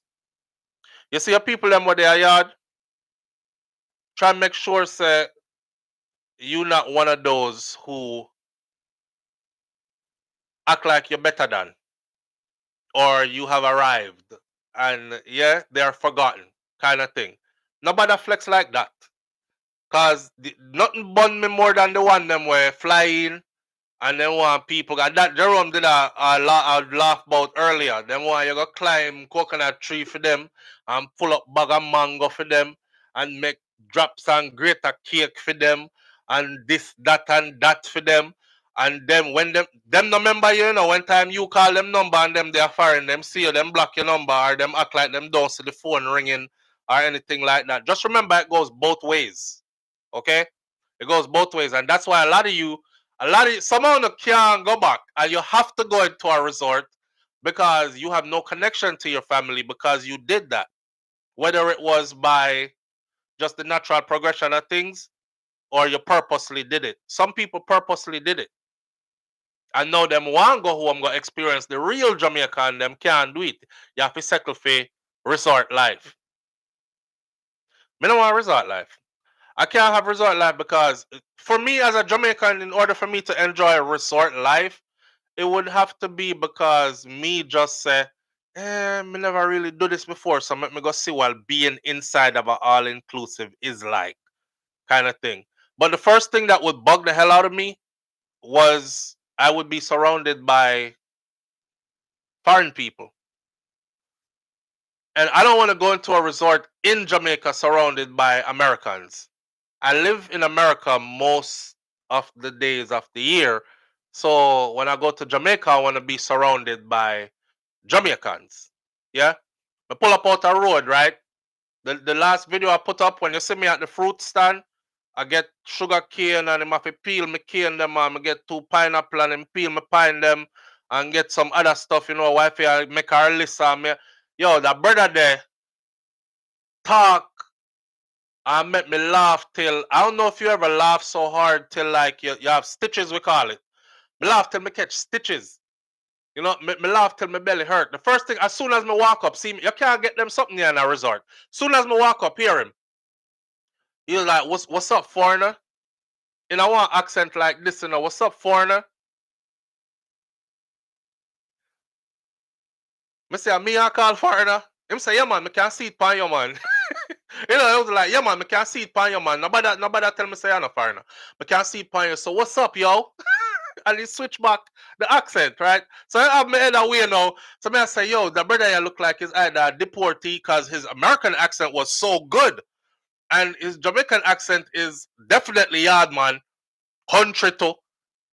And he keep on a switch accent. He was like, so he must say stuff like, I can tell you, say, you're there about, you're not even taught yet. I tell you, hold on there. You're there about 3 to 5 days now, the most. And you know what? Him did Ross right, And me I try act like same not right, The man just look for me and him say, you're not even taught yet. You're there about 3 to 5 days at the most. And here what? You're not stay too long neither. The man I tell me my whole business now. He's like, you're not stay too long neither, man. You're in a place, probably go to the Vibes Cartel concert, have little fun around the place, come take care of 2 business. By the next 2 weeks, you're gone again. Not true. I was like, wow, why you got me figured out like this? Right? My mind, me I say, but me I put on my best Jamaican. And me look behind which part him stand up and me say, you see that school there, sir? Out of Christiana with there. And he is himself in fruit stand is right up by Christiana Primary School. So me say, you see that school there? Me say, alright, there, so me go school, Him say, yeah man, alright, there, so me go school too. But me can still tell, say, you know, come from here, do a long time you left. long time you left here. Then the man start talk about he's into older women. And me I say, boy, my wife in her car still and she younger than me and stuff. He said, me no want no young girl. Older woman are my thing. But me say, when you say older, what you mean? Him say, me I talk about like 70s and 80s, The brother here in him 20s, He's he's in his 20s, I'm telling you, the things that when me get a yard, me can't get in a no resort. I don't want to be in no resort. The man say, yeah, him say a granny, him like Audrey. The man say, yeah, me I talk about like 70s and 80s. You see, one of me there with now, like before right now, the one of me there with pregnant, I'm baby mother. See, she like, I must say early 40s, the youngest me ever there with. The woman there with before she, 84. And then we take one where 70 something after that one day. And a Rasta man we are par with him just sit down there, Rasta man a laugh and a laugh. And me I look for the Rastaman. So I said to the Rastaman, say, him full of jokey. I lie, I tell the truth. The Rastaman said, no man, I true man, I saw him steal man. The Rastaman said, I true man, I saw him steal man. I don't know joke thing about tell you man. Me say 85. Him say, yes man, 85. Hear him. All the woman feel like say, me, older, way older than my age. And when me carry her go meet my mother, and she see my mother and see how young my mother is, she said, Jesus Christ, me do a picnic, right? So she could have been my mother's mother. See, she had my granny. And she, when you really register to her now, say she had my granny age group, she said, you know, say, me not feel like me and you supposed to really get together and stuff. I don't know if anybody from out that area know this brother, but the if you ever seen a dark-skinned black person with blue eyes, him stand out bad. So you know there are black people out there that carry blue eyes. Him are one of them. Him stand out bad because him eye them like piercing blue, but he's dark-skinned. Yeah, and it's rare to see them kind of people there, especially a yard. But the way the man talk, man, and him the whole of him head gray. All his hair is gray, and he's in his 20s. So me did a laugh with him and me I said, somebody frig up your birth certificate, man, and tell you see for you say certificate. Him say, yeah, that me can tell say I know you say you grew up neither. You left you a long time cause certificate we say and you say certificate, right? So he was picking out all the stuff where him could have tell me say, I know that's where me come from. Remember I know me I give me best pat off forward, you know. And he might tell me him still I pick out everything I try to tell me say, you know, a long time you left you some man. Man hold him head him say, wait, how old me look? I say, you look more around my age group, you're a big man. Him said, no, you a big man. You probably could have even been my father. Me start laughing. Me say, no, damn way me could have been your father. You look older than me. Honestly. the man head miggle peel out, right? Gone way back corner, so and so him cut it down low. But you can tell say everything grey up top. All him head grey. Him beard grey. So me say, you dye your beard. Him say, no, me just grew up from young. So me say you're old before you're young. And we are laugh and I talk, see him, see it, you know? And he's like, boy, so me I say, that's why the granny them gravitate towards you. Him say, yeah man, but them feel like say me way older until me carry them go see my mother. And I tell my mother, say, I'm a new woman this. And me say, so how your mother feel? When you carry somebody like that old come introduce her to him say, boy, my mother not really say nothing still, you know. But he's a good brother, you know. Cause me I ask him why. Him say him sister live in New York. Me I ask him why him not travel. And him I tell me, cause me say, yo, your accent, you get deported. Him say, no sir, never left Jamaica from the day me born. Me did actually get a job to go up on a cruise ship, but my mother take sick. And I me are the only, I me are hand and foot, you know. So me no bother take the job on a cruise ship. So I say, you never left Jamaica yet? Him said, no, never left Jamaica yet. Never go up on a plane yet. Never travel yet. I say, and your American accents are strong? Him say, here what? You see that fruit stand here? You see which part me sell my stuff? Just like how you roll up yourself, and me and you have a vibes, a reason. And the same way, whole heap of people roll up yourself. So me meet people from all different walks of life. The man broke in a British accent, would I swear. So him just flying from the UK. Yeah? And then his American accent sound definitely like say, the only reason I know say him never there foreign before is because he was saying some places that are not in New York, they're in Florida, or they're in somewhere else, California, and he might mix them up. And me know says if somebody was there, actually they would have known that that's not that. But yeah, man, real. Me don't want to call him no con artist. I'll just say it's a chameleon. He's a chameleon. He's able to take on like whatever form and stuff. You can't meet them thing there in a like resort area. Resort area is like planned and put together and too scripted for me. Too scripted for me. Me like Jamaica. Me like outside a resort. Me like down a road. Me like down a town. Me like, you know, market place. Them thing there. Me not like that kind of environment. So if I ever go to a resort, it'll be like, let's just go see what inside of the resort is. But it won't be that for me. Where the same sell? It sell outside of Christiana primary school gate. Christiana Primary School, if you go down the hill going into Christiana, he's right there on your if you look at the video I just put up, you will see right which part him stand because you can see the traffic can move side of me. And they're right there, so the school they're right down at the foot. And the resort now they're around there, so. Yeah. He's a character, man. He's a character. Him hairline gotta get fixed. Says people that. The man at age, I don't know. I said to him, say, and I even drove by with wife and I said, babe, I'll drive by slow.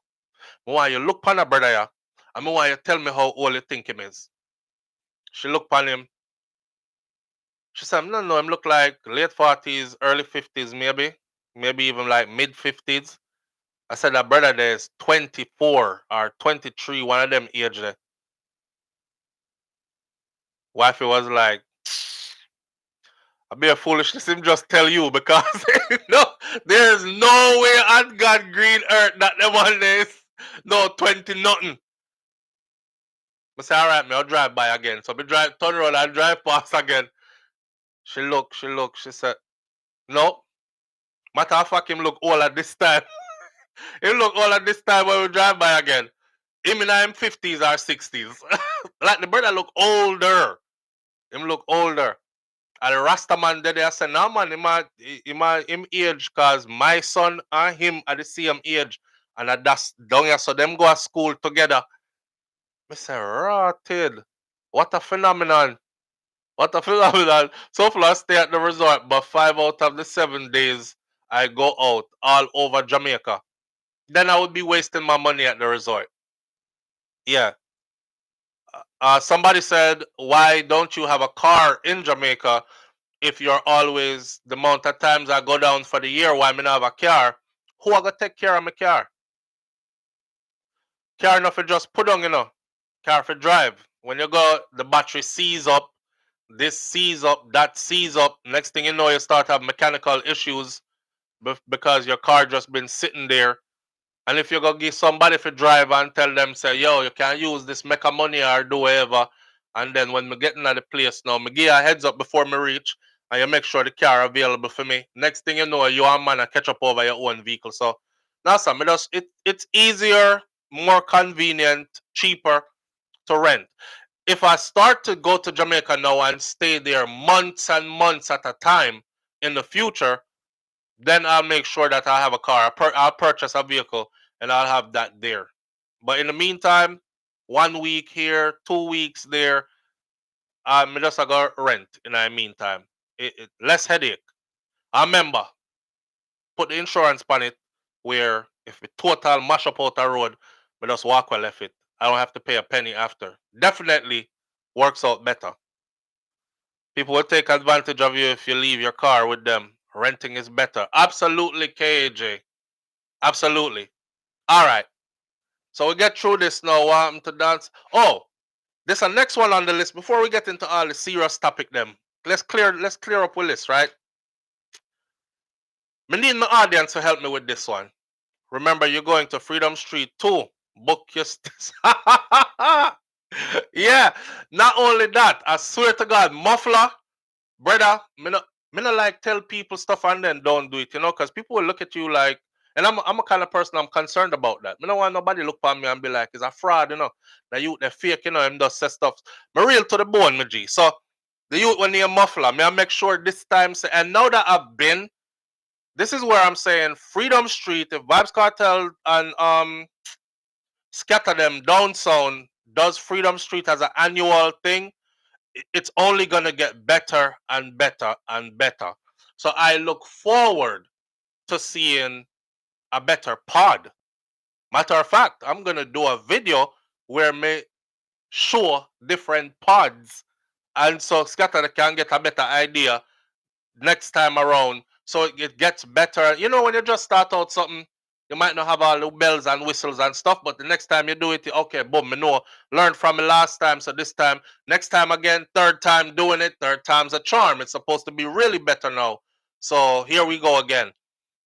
Just to put it out there, they have said that Freedom Street is going to be an annual event, and we will definitely be looking for people to go again, to share the pod again. Cause we not like party by ourselves, right? It's nice to take some people from this family group right here, so, and we be out there in Jamaica having some fun, link up and have some fun and stuff. Charla was awesome, and her brother, and who else?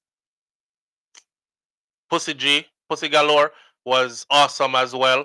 Those are some of the people who were. Those were the people who were in our pod, and we had a great time. So we're gonna do it again this year. Jimmy Trice, big up yourself. I appreciate you greatly, family. Show them Auntie Donna Winter Wonderland. Boy, I don't know about none of them something there, Mr. Bram Bram. I don't know about any of that. Nans at SouFLoTV, did the gentleman get back to you with the correct? Nope, he didn't. He didn't get back to me with the correct GoFundMe information. Him sent me a link, and when I went to it, it says not found. And I told him that it says not found, and he never responded after. He never responded after. Boy, Donna, me no know if Sting done with it, I think I honestly, I don't want nobody to carry no hard feelings. And as a Jamaican and as a lover of my culture, I don't want to see just one thing happen. Cause if you're not in Jamaica for that time of the year, you wouldn't understand what I'm saying. But you need to get to Jamaica that time of the year to understand what I'm saying. If you're there at Jamaica end of December to beginning of January, you don't ever want to not be in Jamaica that time of the year again. Jamaica is super festive. Forget foreign which part of it. Jamaica is super festive that time of the year. So there's enough room there for everybody to do everything. And we could have got a stinger, still end up a Freedom Street, right? Yeah. But we don't know what go on with Sting. I don't know what's going. Sting got Sting got stung. Yeah, Sting got stung. But I hope them can resurrect it and carry on again. But I know if there's a next Freedom Street, it's probably going to be bigger than the one before. This time people are gonna have more time to plan. I remember Vibes Cartel came out a couple of months before Freedom Street, So people already in them bills and in them budgeting and in them. Let's not all act like we're all rich and money just put on. People have to budget out them thing more time, especially them kind of trip there. So this time around, announcing it from now, you have a whole year. So people are gonna have them whole year for put on them money and plan and say, yeah, me did this year. You know what? Me not even go down summer. Me I save it for December to January. I make sure me save up my vacation days and take off this time, put in for that time from now. So it's gonna be. I'm predicting it's going to be bigger and better than before. Yeah, predicting it's gonna be bigger and better than before. And yes, we are gonna do it. We are gonna do it this time. And this time for sure, cause when I went the last time, me see other vloggers walk past me with them camera in the ear. I go right in. And I say, yo, I was told, or I was under the impression, nobody never tell me so. That's why it doesn't pay to assume. I could have just really asked scatter, but nobody didn't tell me so. I assumed and assumed wrong that they were going to be strict and you couldn't bring a camera in if you were a vlogger and all this other stuff. And it's I get some great footage and a great vlog from inside of the event. So next time around, it's definitely gonna be better. It's definitely gonna be better. I'm gonna put the video in the chat. They treat Jamaicans really, really bad. Sandra Coelho, talk about resort. I'm a travel advisor and a group to the Bahia principal. Everyone, hold on there. You're a travel advisor. I want to take my mom to Jamaica for her 80th birthday in December, but I don't know anyone there, so I'll have to go on a resort. And I would love to venture out, but I don't know anyone. Well, Vanessa, here's my advice. Mommy is going to be 80. I don't think she's gonna be all, you know, hackly, full of energy and up for everything.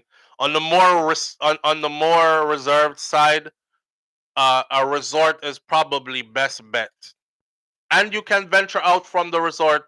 You don't really have to know anybody. I tell people this all the time. Overcome your fears, right? Enough people tell themselves this about Jamaica. Oh my God, I would never drive there. You can absolutely drive there. I see single, white, small females fly in from foreign, pick up their car at the airport, put their GPS on, go about their business, and them stop a road, and them get food, them get, and they're just out just enjoying Jamaica, man, and them stop and them take pictures and them do this and them do that. Y'all don't live in no fear. Don't live in no fear. You will be just fine. Jamaica, especially if you go into certain areas, you're not going into the rurals like me, because you don't have no reason for go there. Most of the places you're going to go, the roads are nice. The roads are nice. They're made for driving. You're not going to drop in a no pothole. You'll be just fine. And you can venture out a little bit and go see on your own. And people are going to be super protective of you, very helpful towards you. You're going to have a ball. Your mom's going to have a ball too. Sandra Coelho says, talk about resorts. I am a travel advisor and I take groups to the Baja Principal. Everyone needs to boycott this resort. An employee spilled the beans. I have a video from an employee. Well, we're not going to boycott until we see the video. So you're going to have to show that video, Sandra, somewhere. I'm going to put the video in the chat. They treat Jamaicans really... Okay, put it in our chat so we can talk about it. But I have to see it first. I'm very protective of Jamaica in a sense that I know a lot of people that work in the industry, especially like security guard or that works in the hotel industry, one level or another. So I'm very careful because, people have them family for feed on them thing there. Now, put it out there, let's watch it. Let me see it.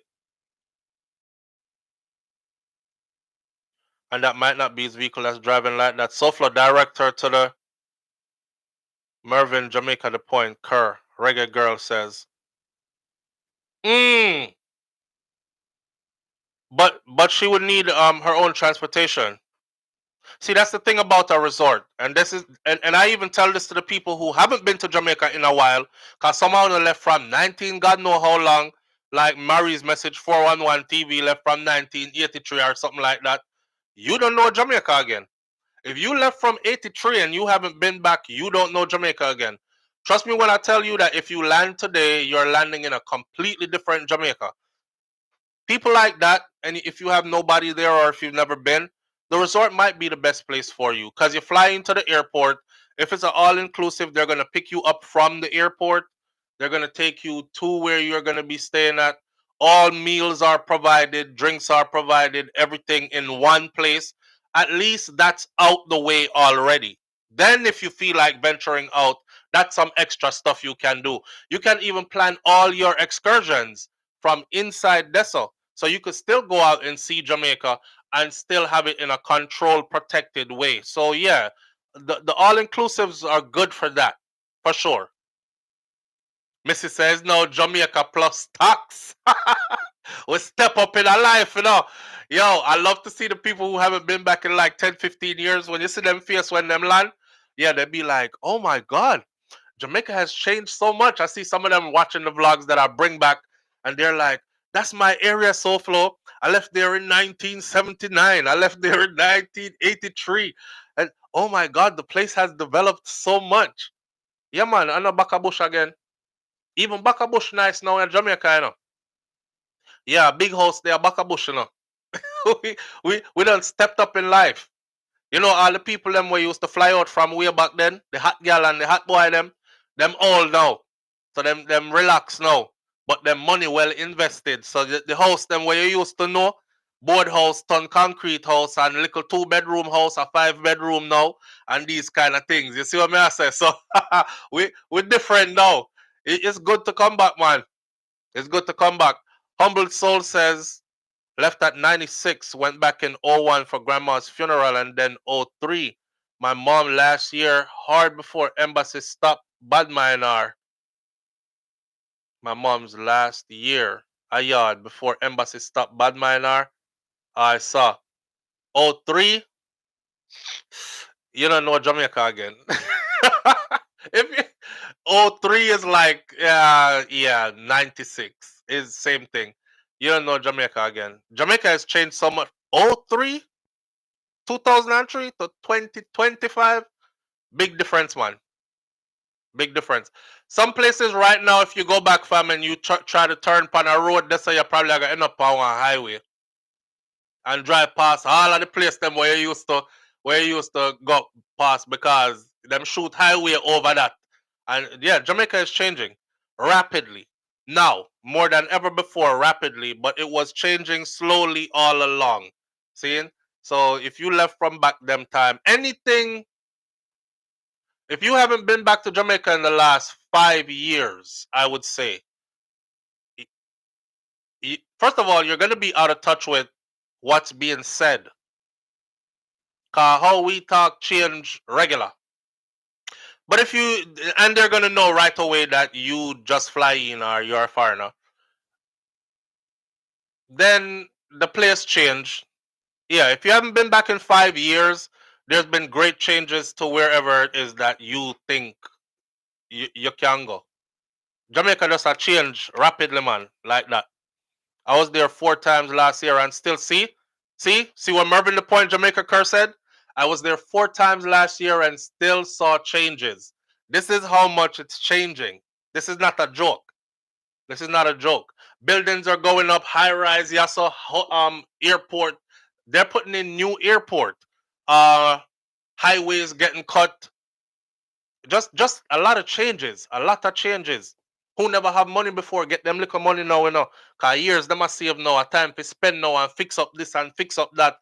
The place is looking different. The place is looking different. When me there yard, man, me feel good to car here what. You see, when you see houses in Jamaica, you know some most of them houses there are owned. Owned. It's not like, all right, me don't want to sound like me I talk about other people, cause them start get jealous and then start divide way up again, and that's not my intentions. I'm just saying, there's a lot of changes going on in Jamaica. You just gotta be there to see it. I can't wait to go back and I'm missing my yard, says Karen Notice. Jerome Pearson says, Flo, what if you always dream regular? Say you're there a yard. Can you use that to say that you go a yard regular? If you dream regular, say you're there a yard, can you use you use the dream and say you're there a yard regular? No, sir, because you still a dream about the place them where you remember, and them place they're not there no more like that. They're probably still there, but I guarantee you they look different. That's another reason, y'all, why I love my little piece of Jamaica now. Me go everywhere else, you know. But you see, back up in the hills of Clarendon, which part I come from, nothing has really changed much. The houses have changed. The houses have changed. Because when I was growing up, everybody hosted small, or you know, them did have some people that did board house, some people that did a little concrete structure, but it's probably a 1 room or a 2 room. You remember them time that when we used to have to sleep all 8 people in a 1 bedroom, a 2 bed in the 1 room, and then granny would have put the 4 boy them on that bed there and the 4 girl them over there, so I have to sleep head and tail, head and tail. Nobody now live like that again. So everybody who like a board house turn concrete house now, who for 2 bedroom turn 5 bedroom, 2 bathroom now, who for house was had, so it's but the temperature of the place never changed where I come from. Like it's still morning, Mr. Rubik, evening, Mass Clevey. It's still the only noise you hear is donkey, or you might hear the goat them, meh, or you might hear chicken, or you might hear nighttime. You hear Peanywall them, the cricket them, a buzz around the place, or school picnic come from school. That's it. And you hear them a talk, and walk down the road and think them a laugh and run and throw a school bag after each other and stuff. That's it. Nothing has changed from then till now. So me love that about it. You know, still fruitful and lush greenery and beautiful.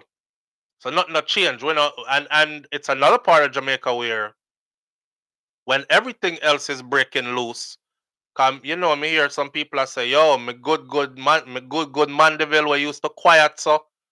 See, up on my part, still quiet so. Nothing no going up there so. Right? Nobody now kill and rob up there so and do nothing. No blood ain't shedding up there. It's just still nice like that. You can still sit down out the door till late, look up at stars and them kind of thing there. So yeah, it's like a little piece of heaven, man. It's like a little piece of paradise for real up in the hills there. Right? Hear birds chirping in the morning. Hear the cock crow early in them. You know, say nothing nice like when you come from foreign, you know, man, and you get your first little piece of sleep, and you're deep in the sleep there. I don't even need a AC. I open the windows and go sleep, and the breeze up in the hills there. Yo, last time I was there, I opened the windows, went to sleep. When we wake up in the night, I woke up looking for a blanket because it was so cold. It kind of remind me of when my wife, they're here in America, and she turned up the AC. Cause Shakira, we turn up the AC till it like freezing in the house, and then go hide under one big blanket. Me wake up Clarendon, my teeth a knock. You know, I mean, like, you ever been so cold? You're like, that's how I woke up. I was like, I'm cold. Oh, it was just the window open, and it dipped in December time, early January. The temperature up there, so dip down that cold. And you see by daytime roll around, you have to take off all of your clothes because it's hot out the door. You can go beach and the water warm a beach. You jump in the water. By the time night time come again, chilly. You don't need no AC and them something there. Make a mistake though and open up the whole house. And the mosquito them nearly kill me too, picking them. Mosquito yam them up left, right, and center. So I learned from that. So we are going to travel next time and get the mosquito net for the bed and these kind of things. Yeah, me don't need no AC. Me don't want no artificial air. You want to take in that mountain air. You know what I mean? You want to take in them good, clean air there. Up Push Park me live, a one car pass up, two cars pass up there. That's it. And by the time you're there for the second and third day, you already know who drive the two car them and who for house them come from, and who for people them there, and these kind of things. So we're still back in that, and me love it. Me love it.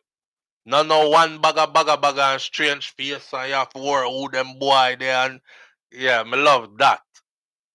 Yes, when the scammers them call me and trying to scam me and the rooster make noise in I yeah, yeah. Hello. Yes, this is Mr. James calling from Publishers Clearinghouse. Are you here? A Jamaica you there, youth. One time one called me, you know, I hear me to him. I say, you can't even fake the American accent good because I could definitely tell say you're a Jamaican. Hear him. Cool number G. Yo, the brother said cool number G. First him call, I do the same line that me I doing about, hello, like him give me a name. Hello, this is Mr. Craig Smith. I'm calling from Publishers Clearinghouse. May I speak to Mr. and him send me name and stuff. I said, this is he. And he said, well, I'm here to inform you that you've won. I'm him give me GLE Benz and how much to million US something else. I may have to pay how much. So I said, why don't you take the money that I gotta pay to clear it out of that? So may I talk like this first, right? Why don't you take the money I gotta pay? He was like, unfortunately, that is not how it works. Blah blah blah. But his Jamaican accent was so thick behind it. Like, unfortunately, that is not how it works. You have to pay the fees up front first, and then you are. So I said, where are you located? In pause. He now answer. We say hello. Him say hello. I said, where are you located? He says, do you want the money or not, sir? I said, absolutely, but I need to know where you're located. He says, we're located in the United States of America. I said, what part? And him says, some place in the US. I say, You know, so you can't even fake it really good because me can still hear your Jamaican accent strong. Hear him cool, lovey G. And the brother, I got the phone. ah, oh man. Why mosquitoes do that to them kids though? That's what happened to my 5-year-old. You know, say, yeah, we rub some aloes on it and get rid of them, but the mosquitoes usually bite me up. And this year when I went down there, the mosquito them never bite me up. Them bite up my children. They did a number on Kai and Malani. I don't know, one mosquito sit down on Kai face and so and look like it did a skill archie, like it have a party or something. Cause he woke up in the morning and him red already. So he wake up in the morning, him have like 10 bite on him cheek, so in him face. And then as the time go by as we are there, them just get darker and darker against his really light skin. It look bad. My daughter, Malani, all up and down her hand them. This poor baby, one time I look on her hand because she has scratched them hard, She scratched them till them bleed. And I said, she's 4. So you tell her to stop scratching them, but she not listen, them are itch and scratch her and stuff. So when when you rub on aloe, the aloe dry up and the aloe look away when it dry up on your skin. So she was walking around looking all messed up and stuff. They got messed up this time. Jamaica, me have vest. What? Mosquitoes are mainly attracted to O positive blood type. Beverly Salter, that's absolutely so. That's absolutely so. And I think it's also because I don't know if because we them discover something new or something. My secret is this. Me drink Campari. As soon as me reach Jamaica, I've found that out because them used to bite me up. And one day me there at Portmore. We stayed at Portmore on this trip. Couple of trips back now. We stayed at Portmore on this trip. And not for nothing, it was the first time I had Campari. Somebody suggested it. So I buy a flask of Campari. And I end up drink the flask of Campari.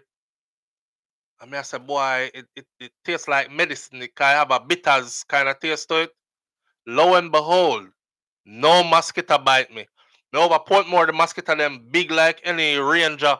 And them zoom, zoom, zoom, zoom, but they weren't biting me. They would have come around me and zoom, zoom, zoom, and them now bite me. So I say, how come? I say, babe, how come the mosquito them now bite me? And them bite me up before. Say the Campari. So from that, beer Campari me drink. As soon as me reach, make sure me get a drink of Campari. In my blood, they don't bite me. I guess the bitters in your blood, why they don't bite you. But me picnic them can't drink Campari, so the mosquito kill them with bite. Out, out there. Hydrocortisone works well on mosquito bites. Yeah, I'm trying to figure out how not to get the mosquito bites though. Cause if in one of the vlogs you can hear Kai say, he was like, can we go back to I can't wait to go back to Florida now. And my wife was like, why? And you could hear him say, because when I'm in Florida, the mosquitoes don't bite me up like this. So he was ready to go, man. Cersei, Audrey Wright, absolutely. Cersei. My picnic them now drink no Cersei though. Your granny used to force you to drink it, and then you get used to it, so you just drink it. My kids them not drinking it. Me tell you, years ago, me try line up my picnic them around the dinner table, me said, today, everybody I take a wash out. I think one of them did fart in the house or something. And I said, nah, man, that fart, they stink. It smell like meat rotten dead in your belly or something like that. That fart, they too stink. We don't need a wash out. So, I start them off first with Cersei and then going to get into some different bitters. I remember my son took a mouthful of the Cersei and projectile vomited across the table in everybody breakfast and everything. Nasty up the whole place. And nobody else could drink it either. So my kids ain't drinking no Cersei. But tell a story here before my grandmother did. I walked when I got to Jamaica, I asked her, I said, Grandma, how come you used to give with Cersei all the time and we drink it? And the kids them, may I try to give my kids Cersei for I vomit all over the place. The rest of the kids them don't want to drink it. She said, how do you give it to them? I said, me just boil it and give it to them. My grandmother said, no, baby, I never give you Cersei like that. Cersei is bitter. I wouldn't just boil it and give it to you, so. You know, you have to sweeten it. I remember some used to give like a honey and stuff with it and stuff too. I said, oh, okay. Me like my Cersei bitter, you know. Me boil Cersei, you see. I'm gonna put no sugar in that. Me squeeze lime in my Cersei. So me like bitter. But my kids them can't handle that. Skin so soft, lotion oil works for me every time. O3 is over 20 years. The last 10 years has been drastic, says the Buffalo sold the rest. The last 10 years of changes in Jamaica, don't? Take a bath in Dettol 2 to 3 weeks before traveling. My bathe with Dettol all the time still. Kaz Robinson says, watch with the citrus juice. Orange and lime. Oh, wash with it. Orange and lime. With the Campari. Poop so think it. It poop so think it have color. It was a blue poop. Boy, yeah, Miss Ruby used to trick me and give me them something there. Little bit of honey and then you drink the bitter Cersei. And she used to always give us water crackers too with little butter upon it with your Cersei and them something there. Me don't know. Me just think say me never remember all them something there. Y'all know, right? The woman who was missing in Dubai. So her name is they said that she's Jamaican. I saw a video where she was dancing and not for nothing but she have a Caribbean thing to her. So me don't know if she's and when she speaks, she actually sounds like the Jamaican them who live in New York when me know. Her name is the Antillia lady. Let me get into the story. The internet dubbed her the Queen of Pakistan. And she was actually recently involved in a heated altercation with the locals when she got to Dubai, and that was the last time she was seen. Onija Robinson is her name. Even her name sounds like she could have been Jamaican. So Onija Robinson has reportedly gone missing. For those of you who don't remember who she is, I saved her last 2 videos before she went missing right here. Let me see. I can show you her. She was the one that she had 30-something years old and said she fall in love with some 19-year-old youth from over so. All the way in Pakistan. So she went over there to meet the love of her life. Okay, here's her video. You know, I was going to say this, right? People always encourage black women to be their worst. Even other black women encourage black women to be their worst. The whole time, Mr. The sister, I said, that woman is sick in her head, you know, she look like she need help. But everybody is using her for like entertainment's sake. And then all these other black women are like, yo, she living the life. She living a dream. Look at all those handsome men around her. I said, handsome men? It. Anyhow, let me see. I don't. Do real estate. 100K. For real estate. 100K. For real estate. We are moving. So, I'm asking the government for 100K in my pocket so I can do real estate. 100K. For real estate. 100K. somebody remixed. I'm asking the government. Yo. Her. Now, this is when she touched down in Dubai, right? She got out of Pakistan, but this is when she touched down in Dubai. Now, one more video of her. So she touched down in Dubai, and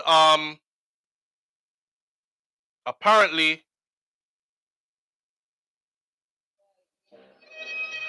Habibi, welcome to Dubai. You see how the man them gather up?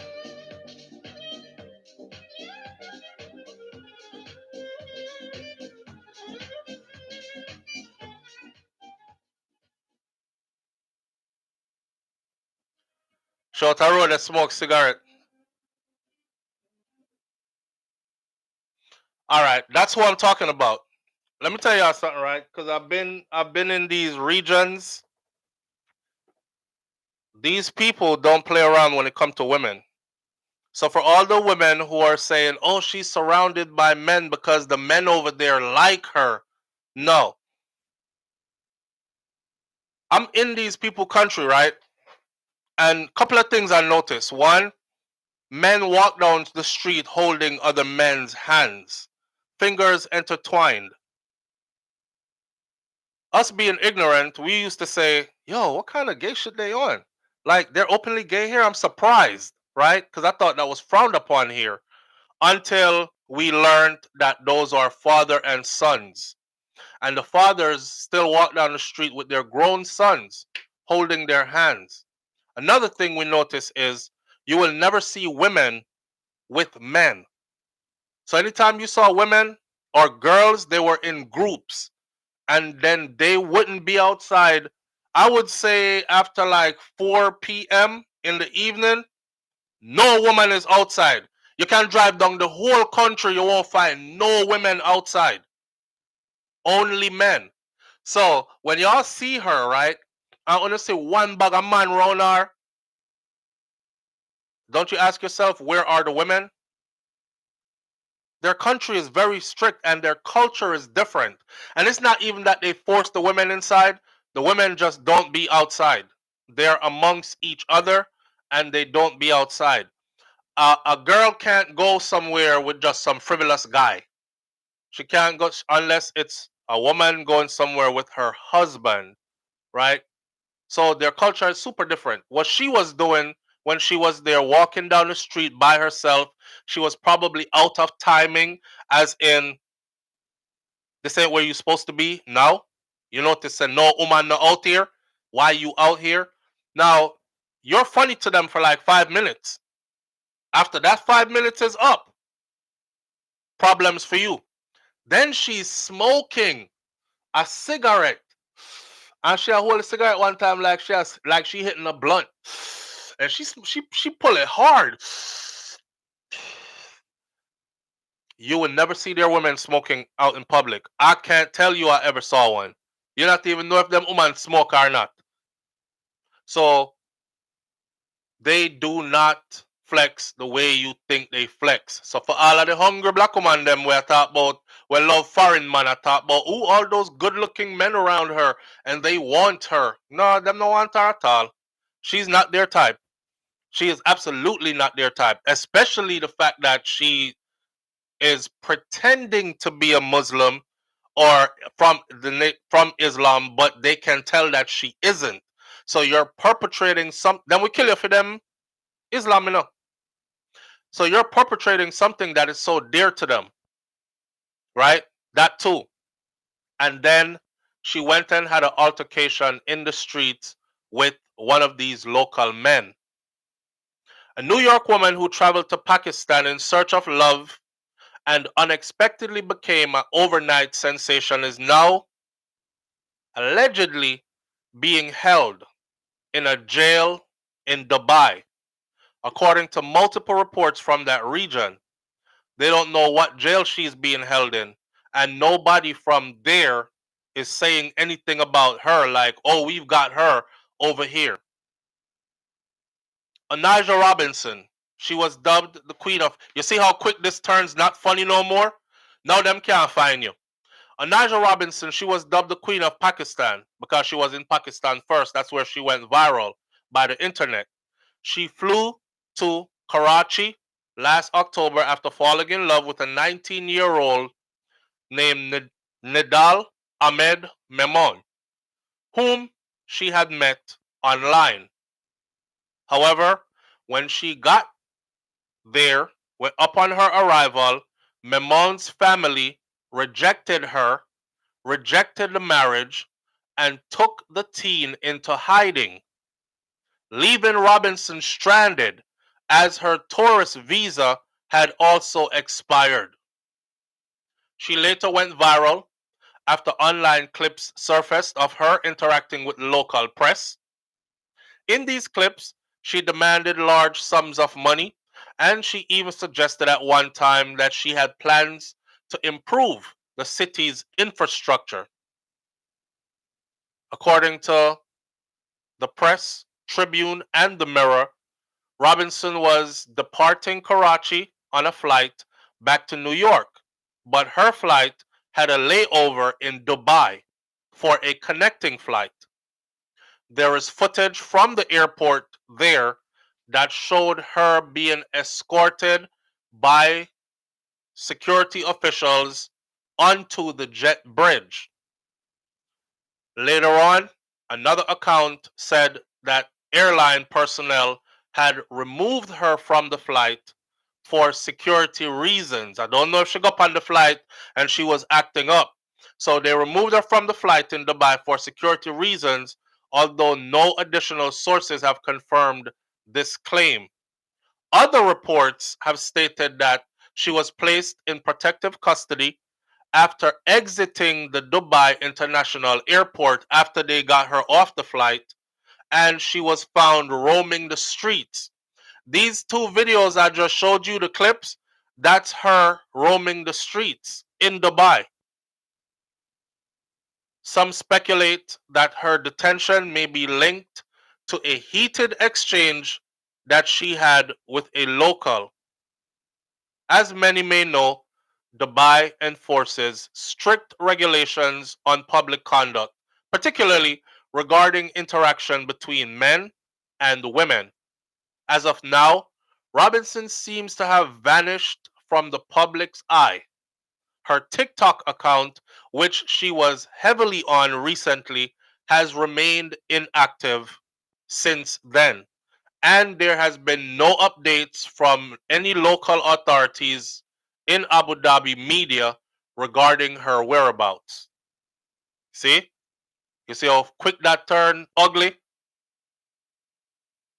Kaz Robinson says, see, you take foolishness to get notoriety, and notoriety get you jail. Well, they don't even know where she's at. They don't even know if she's existing anymore. She was heavily on her TikTok page, posting all the stuff she was doing. Ever since that day, none of her social media accounts have been active in any way. No posts made to them. Change Abbey says, going on in Jamaica with land is concern for people overseas. Do something with the land. Don't just have it. Sit down there and don't go back. Sell it or give it away if you don't want it. Because it's going to end up in the hand of government, right? And other poachers. The Buffalo Soldieress says she seemed like she had no place to go as she was stuck. They already treat their African housekeepers badly, sometimes even holding them at their homes. Yes. Change Abbey says, SouFLoTV, when you talk to the people from England that they said they're not going back to Jamaica, I wonder if I could find one of them that don't want those land. I'm wondering the same thing too. They were here. They were here in this comment section and said, my grandfather died. You know them said the comments? My grandfather died, left land for me, but I'm not going back to Jamaica. One lady said she went to Jamaica. She built a house down there, but she got ran out of Jamaica. And every time she went to law enforcement for help in Jamaica, it seemed like the law enforcement was working with the people who were trying to take her house, which was her other part of her family. Because Dema says she wasn't from there, so she shouldn't have gotten the land. And I was telling her that you should have never built the house on the land in the first place if there was a dispute. Hope that lady is doing good. She said her sister husband is also a police inspector, and they would show up to the house whenever time they want to. She was in Jamaica by herself. The house is grilled up. She stays inside most of the time. She get a dog also, so the dog bark and make noise. She had goats, them poison the goat them. She planted fruits and vegetables outside. They cut them down and trample them.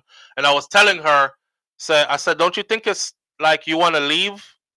And she was like, nah, I'm staying and I'm fighting. I said, you know what? Sometimes some things are just not worth fighting for. Like if you get killed there, and she was adamant that she was staying. So I don't know what happened to her. We lost contact with that one. But it's quite a few of them, man, who said them not going back. Them run well left land and run well left house and all kind of something. Nobody can run me out of Jamaica. Me a different somebody. So that's not even up my alley. But I do feel bad for those kind of people. You know? Me a mad somebody. You can't run me mad just like you. You can't run me out of Jamaica. My place that too. So we have to go fight over it. But I feel bad for the people who did have to run. The thing about life is this too, you see? You're bad now, but years down the road you get softened up. Cause you're not bad as you used to be again, and you can't defend yourself with quickness like you used to be again. Your badness shrivel down. New generation coming in. That's why I'm trying to tell y'all that you need to stay in the place and stay connected. So when your muscle them can't do the badness no more, and you can't do it for yourself no more, to defend you no more, you talk. Can't go places. Some people are so disconnected, nobody don't know you. And that's your biggest problem. That's your biggest problem.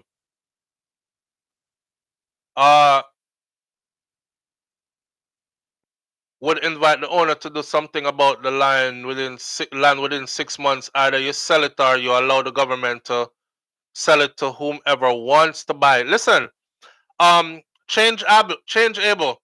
It's not just the government, fam. There's a big thing going on in Jamaica with attorneys. Attorneys are falsifying paperwork. Yes, them can come for me, because I'm going to talk this. Attorneys are falsifying paperwork, capturing people land, falsifying paperwork, and selling the land. What they do is they go around and they figure out and find out who they are foreign too long, and who hasn't been back in 20 years, and how long this land been sitting here. And they capture the land. Attorneys, lawyers, yes, and they're drawing up paperwork for the land and selling the land. What the woman when go and look at Mavado's case. Why you think she have Mavado's money? Why you think she have Mavado's money? She's an attorney, right? Right. She got disbarred, but why do you think she has Mavado's money? At them kind of business that them people they are do. And it's a whole heap of them in Jamaica that's doing it. They drive around, them watch your family, them watch who come in, who go out, them watch how long the piece of land sit down there.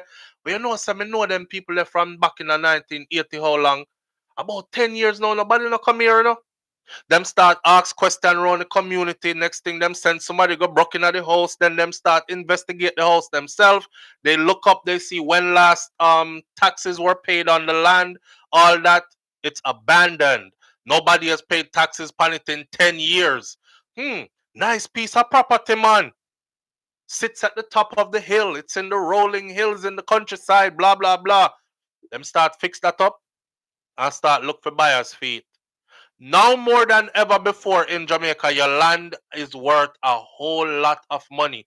The funny thing is, a few years back, the kind of price that they're talking about for land in Jamaica, my grandmother, Miss Ruby, right there so over me. Miss Ruby, if Miss Ruby ever hear how much fair piece of land and our house and everything where them just pass off and leave is worth today, she would have dropped down. One time I tell my grandmother so I make her money, you see? And I tell her how much money. Not to put my business out there, I tell her how much money. And my grandmother said, oh God, so you is a millionaire. You turn millionaire, my grandson. Just for sure, you know. So if she ever hear how much money that the piece of land that with them have there is for now, I just say that to say this to you all. The pieces of property and land and stuff your people have in Jamaica now is worth way more than any other time in history it was ever worth. Because they are flying in like crazy, they're scraping up like crazy, and they're building out like crazy. Jamaica is expanding at rapid pace. A lot of people have also figured out that they don't even have to live in the island. Them come, them buy it, own it, fix it up, rent it out, stay a foreign, make somebody stay a Jamaica and run it for them, or something like that. Them Airbnb them out, them do all kind of something. So the landscape has changed. The landscape has changed. And for all of you who come from way up in the hills or on off the beaten path, oh, you are on prime real estate. People get tired of the regular schmegler where everybody else see. They want to be off in the beaten path or off the beaten path. They want to be up in the mountains somewhere nice and secured. They want, and your stuff is selling like hotcakes. Your grandmother land, your great grandparents land. Somehow now gonna make the people them buy it off with all on the great grandparents and grandparents' bodies buried on it. That part. And you no longer know where your people buried at. I don't think that good. I don't think that's good. I want to always know where Miss Ruby and Mas Clevey buried at. See them here? I want to always know where they're buried at. I want to always know that when I go to Jamaica, I carry a bottle of rum, I go sprinkle it, and you know, I sprinkle my libations and you know, salutations and these things. Me no want to know say I some foreigner over there, and me can't even go back over there. But I'm passing by, telling my kids, you know, remember your grandmother? Remember your great grandmother? Yeah, you know she's buried over there, but that's people's land. No, man. That so when y'all hear me say stuff like, "My people, blood, sweat, and tears, and bodies are in that soil," that's why nobody can run me out of Jamaica. Yeah, man. So you honor your people, them man, by getting back connected to that. Don't make foreigner come take it up. Oh no, so we are gonna be extinct soon if all this keep on happening, right? If everybody are run we go to foreign and finding reasons to not return, people are going to be capitalizing off of it. Oh, you're gone too long. Sell off that piece of land to so and so. By the time you come back, I know your land that again, and you can't even access it. Yeah, the Chinese are buy out our land, and we have to secure our own. It's not even just the Chinese are Valentine. The Germans, the let's not go by country, let's go by regions. It's not even the Chinese alone. A whole heap of Europeans are invested in Jamaica. Whole heap of them are invested in Jamaica. They're buying up like crazy. England, even those from the US, Canada, they're buying up like crazy. Yep. Ellis says the brain drain is reek. You're gonna have to go settle up. Go home. Go look at your stuff. Go walk on the piece of land where your grandmother or your great grandparents left. Go walk on it. Go look on it. Go show up in the community. Man, some of y'all are too disconnected. Some of y'all are too disconnected. That's all. And you're gonna be a part of the reason why they're able. You have to understand this, right? Once they move into certain communities and neighborhoods, that's it. Because once them start building and expanding and that the neighborhood and community there, them just start push out other people. And not only, it's called gentrification. And once they start doing that, the elders that are there now, they'll eventually pass off. Then the people them who they are going to look somewhere else figure. And then before you know it, you can't go back to where your childhood memories come from. You just have to talk about it. Yo, remember when we used to live up a so and so? We got to protect that, man. We got to protect, and I say this from the bottom of my heart. We have to protect that. Yeah. You know how it warms my soul to go home? Y'all ain't see the vlog? Y'all seen the vlog where Kai was dancing on the graves and Milani was dancing on the graves? And every morning when we wake up, the first thing the two of them say. They said, Dad, can we go down to the graves? Can we go down to the graves? I'm gonna say, give me a minute. Let me brush my teeth first and stuff. So soon as I brush my teeth and stuff, I said, come. And we go down to the graves. And then we're down there, they're dancing on the graves. And I said, man, it dawned on me. I said, if you live a good life, your grandchildren and your great grandchildren and your great great great grandchildren will be dancing on your graves too. And my daughter, she asks, is this where my great grandma is at? I say, yes, this is where she's buried. And she's like, "What's she doing in there, Dad?" I said, "Baby, that's where she's buried. She died. She passed away." And she was like, "Oh." But she not grasp the full concept yet, you know. She still thinks her great grandmother in there. So she go down there, go dance around and say she play with them and them kind of something there. You know? The Irish were there too before, some groups. So it's recolonization. Yo, SouFlo, you sound like you're on the phone. Hold on there. Oh, live on the air with SouFlo. Good morning. Hi, good morning, SouFlo. Morning, family. How you doing? I'm great, and yourself? I'm doing fine. Can't complain. Awesome. So I was able to catch a snippet of towards the end when you were speaking about in regards to being able to go back home, and some of us are a bit disconnected from our family back home and so forth. Yes, yes. So just a quick short story. My grandmother, she was one of the beauty queens, and she basically brought our district up from nothing to something. Mm-hmm. And my mom went behind her and was trying to develop our community just the same. Anyway, my family was so against improvement that they did everything in their power to destroy everything my grandmother and my mother put in place. To destroy everything your grandmother was putting in place? Yes. Mm. So they try to do things to like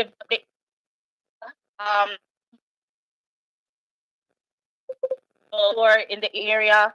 My mom tried to do different programs for the disadvantaged kids in the community and support. And they did everything that they could in their power to just do the exact opposite and make things ruin. We used to have a lot of different animals. They did the same thing in regards to the whole poison of the goats them and stuff. Poison them off.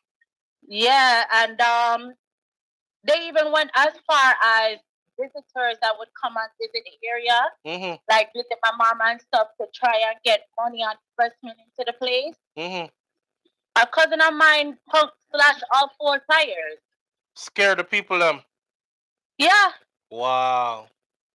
So it's like, we may have the heart of like, okay, we had the opportunity of coming to America or England or Canada, and we want to like go back and make things better for the rest of our family, but sometimes they don't want that, or they don't like the fact that you're the one that's doing it. John, no. Yeah, that's a sabotage. That's a sabotage, and you do have those type of family members like that, that will fight against, that type of progress. But again, that's why it's important to actually be in there. Like you can't stake a claim when you're there foreign too long. Of course, absolutely. So it was at one point my mom, because we were grown, so my mom said, what, she's going back home, Yes. So she was actually living there, and she fixed up, my great grandparents' house. And I even have land there. Can you imagine SouFlo having land and a house that there in an area where you know that it's yours, their name is on it, you pay the taxes every so often for the property, but you can't stay there because you don't know if you decide that you want to remodel the place, if your cousin is gonna come and destroy it. Oh man. Sabotage. Yeah. Yeah.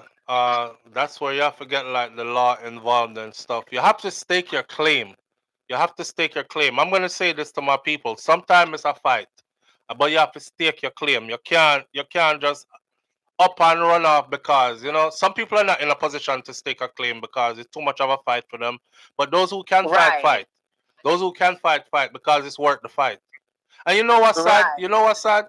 What's sad is the people who are fighting you out of it, Them not doing nothing with it, They're not going to do anything with it, There will be no further development, That is it. If it's up to them, they just run down and just go to naught. Yeah, correct. Now, majority of us we live out of the area. Either we live in town or we live, other places out of the country. So it's like 2 seconds away of being a ghost town, and any one of us that tries to come up with a plan or idea to try and revive the place, let's come up with something to make the place nice. Them fight it. Yeah, them people there say impeding progress, man. And you do have that. Yeah. You do have that. I don't know what you're telling about. Me have to move them people out of the way, Yeah. And it's and it's getting to a point where, and then you also have to think about, like when you say in regards to make sure you go to your place often and so forth. My family, they have kids every day to where now it's a generational thing. You're trying to go back now as a big person to do something, and these young people are like, "Who is you?" Coming in here, Right. And so these kids nowadays are very unruly. Yes. And that's a big problem right there too. That's why I keep telling everybody you have to go back on a regular basis. When the kids them start asking us who this and the people dead off and gone, you become a stranger, Aye, exactly. You end up a stranger on your own place. Yes. Yeah. Why? Being a stranger, but at the end of the day, that's my roots. That's what gave me the fundamentals of who I am today. But it's just a sad situation. You would like to see your place blossom and develop, but such people just don't want that to happen. And the maga dead left it too. So I mean, that is the thing. Yeah, exactly that. You want to keep it to where the other generations behind you can right reap from the benefit, but it's like the people before them they stop that from even happening. So it's like, what do you do? Why? So I got some time, Yeah, man, most definitely. But anyway, I just wanted to share my story. Hope you have a great day. All right. All right, family. Have a great one. All right. Yeah, them things that happen with them kind of faulty family members, the man. The Buffalo Soldier Rest says yes, by all means, go back and keep your ancestors' property ready for the next generation to come. Too much blood, sweat, and tears to just give it up and give it away like that. Katie says, even in Portmore the other day, I see too much Caucasian men walking around with mixed babies living there. They taking over. Told you one time ago, we up in the hills go see a bag of them. I was shocked. Cause I love to go on unexplored paths. And when me see them up there and how comfortable them was, me I say, rotted. When am I do up here, so? Live on the air with SouFLo. Good morning. Good morning, SouFLo. Afternoon, just reach afternoon. All right, family. Okay. The next time you go to visit Miss Ruby and Miss Clevey with your grandkids, with your children, make sure you do your dance too. Oh, okay? Yes. Oh, yes. Don't let the children them alone dance because them choppy them up. You want Miss Clevey and Miss Ruby a dance. I'm a dance now. Seen. Yes. Happy man, happy. Yes, indeed. Because when I hear you say that, it touched something in me, because guess what? A long time I go dance for my grandparents, them grave, And that just that touch shake up something in me. I go get my brother and my cousin them. And when we done dance up, they are nothing good. All right. See it there? I know them listening. Spark a fire. Yeah. Yes. I tell you, man, I love that SouFLo. Always remember your roots with your children. Always go visit Miss Clevey and Miss Ruby. Yes, indeed. Yeah, I'll go with the rum, yeah? Yes, indeed. You can't tell me now? No. Some people don't understand something. You cannot leave the rum. You can't leave the rum. Okay. Yes. You don't understand certain things. Yes, somebody say, I'll be able to work, but... Them alright. Yeah. Them alright. Now the ancestors, them love their rum. All right. Big up yourself, family. All right. Bless up. Okay. Yeah, man. This is the custom, Can't left a buckle of rum. Me I tell you, and go dance on them grave, yes, because that's their vision. Them know so we still there, and them know so what they did was not in vain. And they live on through us. You see it. if you don't have family land or if you don't have agreeable family members to go to, then this is the option of doing an international mortgage. Financing has improved for Jamaicans living overseas. Check around, says Petro P. That too. I've known people from over here that have purchased houses in Jamaica. Quite a few people actually. And they're paying mortgage while they're up here working it off. One of my brethren said him. Okay, may I tell you two stories real quick. One brethren said by the time he's done here, him house in Jamaica will be fully paid for. Another brethren paid off his condo in Jamaica. As a condo, it's not a house. One have a house, the other one have a condo. The man pay off him condo. And I was going to Jamaica one of the trips them, and I decided to stay at his place, right? Support a friend. Me not beg people things. If you're my friend and I come to your business, I pay. And don't discount me, make me pay. Because me no want it's your business. You understand? So me go book into fee in place. It was $300 and something per person per night. And when I got to the building, the doorman downstairs at the building said his name. Like him say, up a John John place here I go. And me say, yeah man. And him say, boy, up there stay busy, you know. How long you up there for? Me did kind of leery. Cause me I say, why the security guard asked me how long me up there for. Me no want him come set me up or nothing. You know, taking security measures and stuff. But him say, you know, him saying, can sister me did I try be some pull some security measures and stuff. But anyways, he said, as soon as you left, you know, somebody else go right in there. And right before you came here today, somebody just check out up there. That always booking up. And I thought to myself, because we grew up in Miami. We grew up in Miami together. I remember when him cut go to Jamaica and left. And his parents has a house up by UWI, close to the University of the West Indies. So what him do is him go stay at him parents' house and him condo work for him. $300 and something per night. It was $350 per night per person. So I you do the maths, and it sleeps 4. $350 per night per person. We're talking US dollars. So when I tell people that there are people in Jamaica who are them only come afar and come shop and look for family members and friends, spend some time and go back at them yard because they're doing good there. Those are the kind of people that I'm talking about. $350 per night per person, and it sleeps 4. You do the maths. All right. Slow flow, full of it. Me don't know what that mean. Life record. Anyway, over here so with it. Some people be coming on the platform and thinking like, me no do dunce this in my fam. Me joke on them thing about me know no there on some platform sometime when just talk one bag of loose talk. Me a big smarty, and you know the ignorance thing not really gel with me too good still. So anyhow, let's run through the rest of these topics real quick because it's 12:05 and I gotta be out of here by 12:30. So the two topics that are on the board that are left. One is the shooting that happened in Mandeville.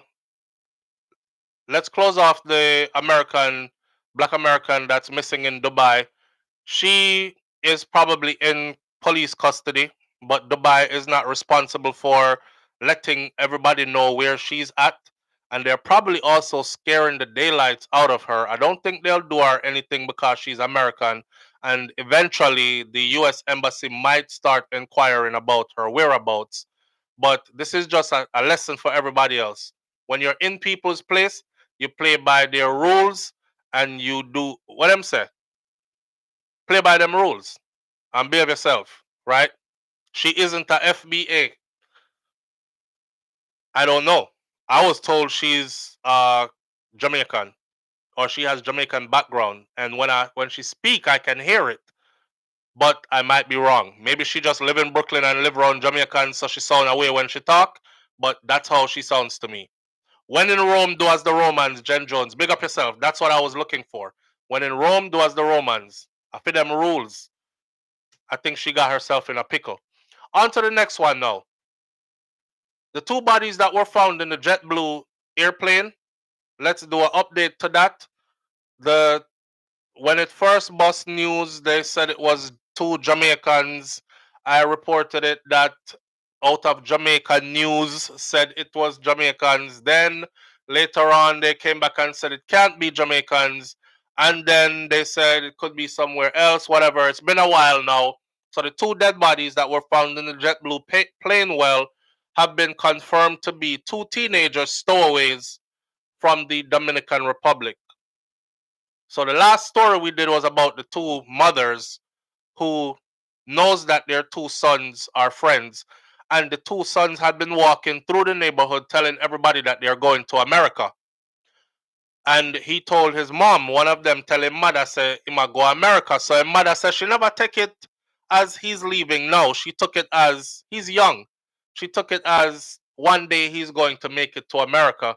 She didn't know he meant like he has a way into an airplane and him think he might go reach. She said if she knew it, she would have said something to him, right? The stowaways found dead in the wheel of a JetBlue flight in Florida earlier this month have been identified, last month, has been identified as 2 teenagers that were traveling from the Dominican Republic, according to latest reports. Jaique Anilus Lucy and Elvis Borquez Castillo, they were found dead in the plane's landing gear compartment in Fort Lauderdale, Hollywood International Airport on January 7th. They were identified by their mothers using their photographs and DNA, according to NBC Miami. Castillo was 16 years old. Louis' age wasn't immediately clear. Both of them died from asphyxiation from lack of oxygen, authorities have said. So by the time they got to where their bodies were frozen and all that, they were dead already. The plane had spent the day in New York in freezing temperatures on the tarmac before their bodies were found after the plane made a series of different runs.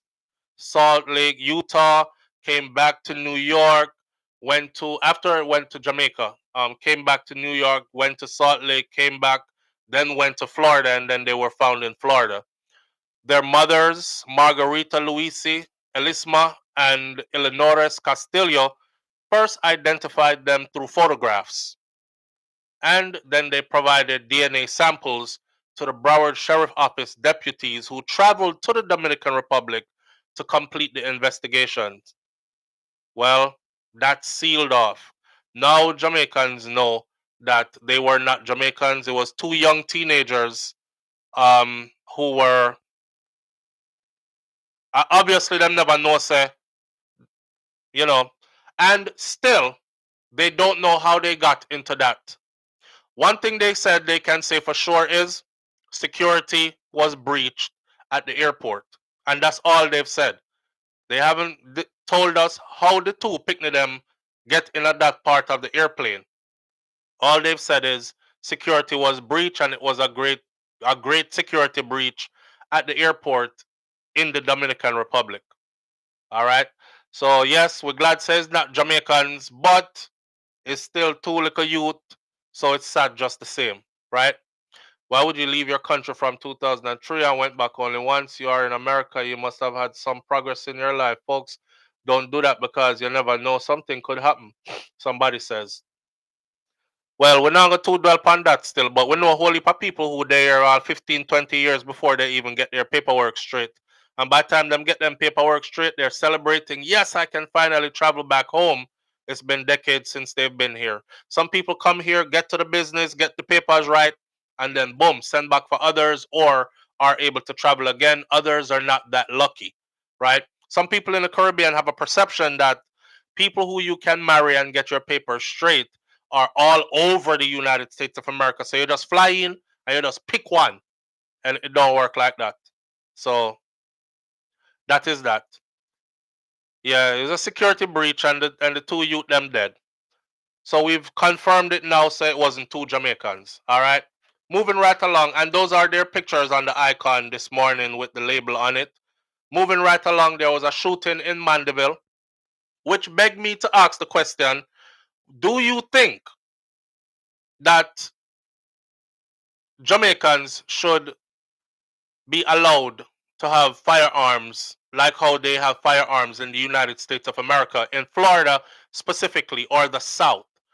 Do you think that the FLA in Jamaica should relax the laws for getting a permit to carry a concealed weapon in Jamaica or not? And the reason why I'm asking this is because I've always been a big advocate for firearms and for our citizens to be armed in Jamaica, because after all, gunmen now follow no law and gunmen them seem to have plenty guns. And I just feel like a law-abiding taxpaying citizen will not use a gun if they don't have to use a gun. But people have said to me over the years, no soft law, because as Jamaican people, we head too hot. And I used to say that's the stupidest thing ever. No soft law, because we head too hot as Jamaican people. And certain people, instead of talk out things where them would have usually talk out, them are going to draw for them gun and use it. Watch this story right here. Manchester, Jamaica. Police have now identified 2 women who were shot dead by a licensed firearm holder at a candlelight vigil on Nashville Road off Levy Lane in Mandeville on Sunday morning. A licensed firearm holder shoot up 5 people, killed 2 women. The deceased have been identified as 35-year-old Aldine Dixon, a resident of Colleyville District in Northwest Manchester, and 42-year-old Stacey Ann Mulgrave, a resident of Burnstable District near Mandeville. If you look at the icon I made this morning, you will see the 2 women together as well. Earlier reports have suggested that the shooting incident, which also left 3 other people nursing gunshot wounds, including a 12-year-old who was injured, took place around 2 a.m. in the morning. Police have since provided an update that the incident occurred close to midnight. According to the police, the shooting happened during an alleged dispute stemming from an incident where one car bumped into the other vehicle. And it is reported that it escalated from there to where 5 people were shot. The gunshot victims were taken to the hospital where 2 women succumbed and 2 others were admitted for treatment. A 12-year-old boy was also reportedly injured during the shooting, was treated, and has since been released from the hospital. The licensed firearm holder reportedly turned himself in to the Mandeville police station already, and he remains in custody as we speak, pending further investigation. Now, up to mid-afternoon on Sunday, there was a somber mood at the shooting scene as relatives of the victims gathered around. Police are maintaining a presence in the area and are continuing their investigations. But one car bumped into one next car. Brother, I lick my car. I lick your reverse down my car. I lick my car. Blah, blah, blah, blah. Gunshot. Really? Really? If you know every one of them gun, they won't test you, says Missy Bram Bram. And that's what I was arguing too, sister. I was saying, yeah, somebody might feel that way, but if everybody is armed equally, then you might be more cautious. I'll give you a good example, like I said before. Here in the state of Florida and here in my community where I live, I can tell that these people around me are gun owners. Them have it upon them. You know, when somebody got tint them car, them take time to put one AR-15, one 9mm, and 3 other little handgun in our small something on the driver's side back window and these kind of things. You know they're gun people, right? You now got to act up around here because although you have your thing, you know so them have for them something too. So I was wondering if it would have been okay for Jamaica to get to that point and then that would quell the situation in that way.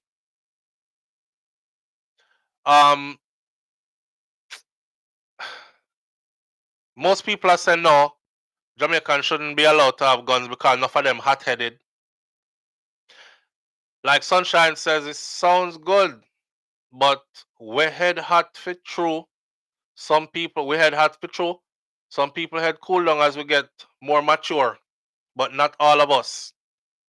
Norma Jean says they have to do a background check. La la la, brother Jamaica man. Try to shoot me may run with the Bloodfire.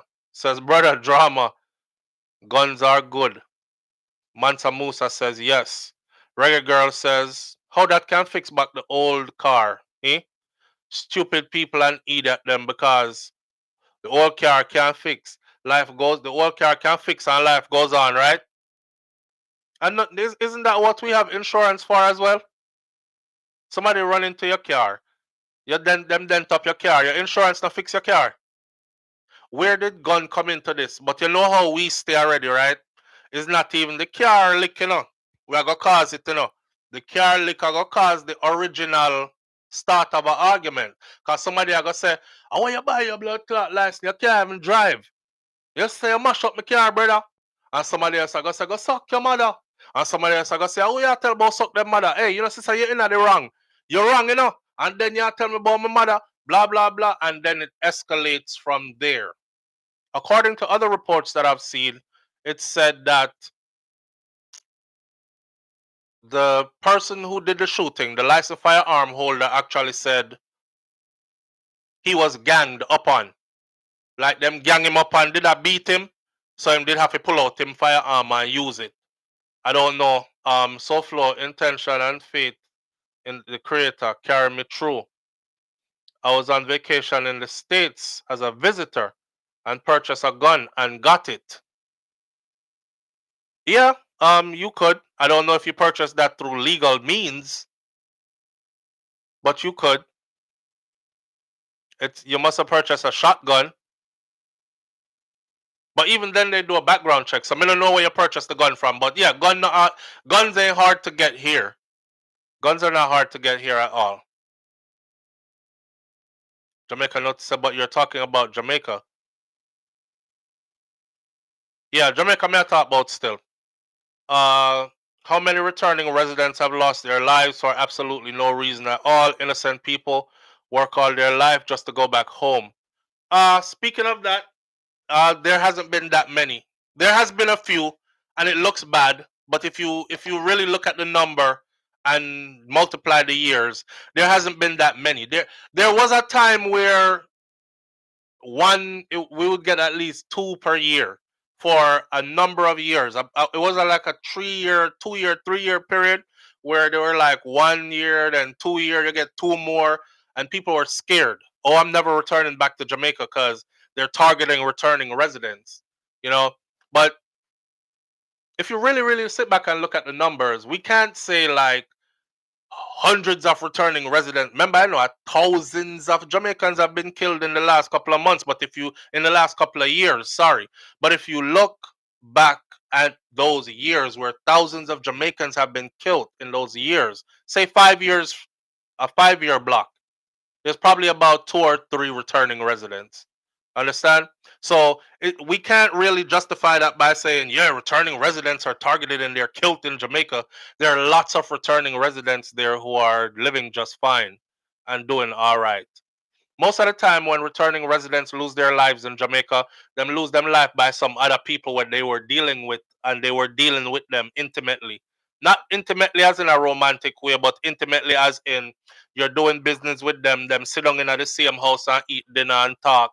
If someone were close to them, did them wrong in some kind of way, right? It wasn't like random violence, crime, or somebody preyed upon them and said, yo, man, I got attack them people that call them are returning residents. It's somebody they were dealing with closely. Right. So I don't really go by that anymore. Even though it is concerning, and but I don't go by that anymore. So Flo, do you think some of these returning residents might be involved in things? I'll tell you what, every story I've covered about a returning residents was not involved in nothing. They were just moving wrong. That's why we were doing videos trying to tell them how to move. Like for instance, the lady from England that came to Jamaica. I'm gonna drag your memory. There's a Jamaican woman, black woman. She went to the UK. She became very successful with her beauty salon and whatever else. She married a white man in the UK. White man put all of her money into her pocket. Babe, go to Jamaica, build us our dream home. I'm getting ready to retire soon. We're going to move to Jamaica. She moves to Jamaica. She goes to Jamaica. She starts building the home, right? The home is making great progress. We had the videos and pictures of it and everything. Nice house. Big, nice house. Big, tall gate, everything. One of the boy them that was working on the house, which was younger than she was, one Trangback Jamaican youth. She looked at him one day and him looked at her and said, "What, mama?" And 1 + 1 turn 2 and him jack her up and ride her properly. And next thing you know, she was living a double life. So him start make plans now for there with she in Jamaica while she was making plans to get rid of him when her British man comes to Jamaica. The Jamaican youth find out say him now gonna be the permanent one for living at this big house. She gave him the job to oversee the house to make sure construction was done properly and all that. When see the quagmire, when see the frigor where she get herself into, okay, so him end up kill her and bury her in the backyard at the same yard. Her husband in England hadn't heard from her and God knows how when, started pressing Jamaica constabulary force. They eventually sent people to Jamaica, look. Before them know it, them find her in a shallow grave in the backyard at the same house where them did a bill up. And it led to him and he was arrested. I say that to say this. Many of the stories are pretty much the same way. Right? So it ain't really that they're into things. It's the people who they get involved with. The people who they get involved with. And some of these stories now have nothing to do with no sexual encounters. It just has to do with, like the couple from Canada, God bless them soul. It had to do with them trusting and trying to help and took somebody dearly to them and them end up torture the two people them and do them the way that they did them. Set the house on fire, torture them, set the man catches on fire, all kind of mad something, torturing him, trying to get to where their money is at so they can get more of their money for spend. They were missing thousands of dollars before and they found out who did it and them never hold it against him. That was the first big red flag and they come back for more. So you see, you have to move a certain way. You have to move a certain way. Yeah. Boy, let's ban TV. I finish up. We're finish up now. We have about 10 minutes left.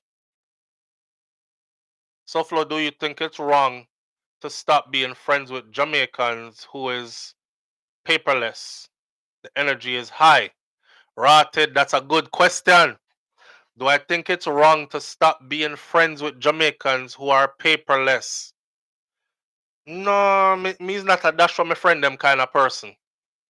Me's a G to the end. My loyalty different.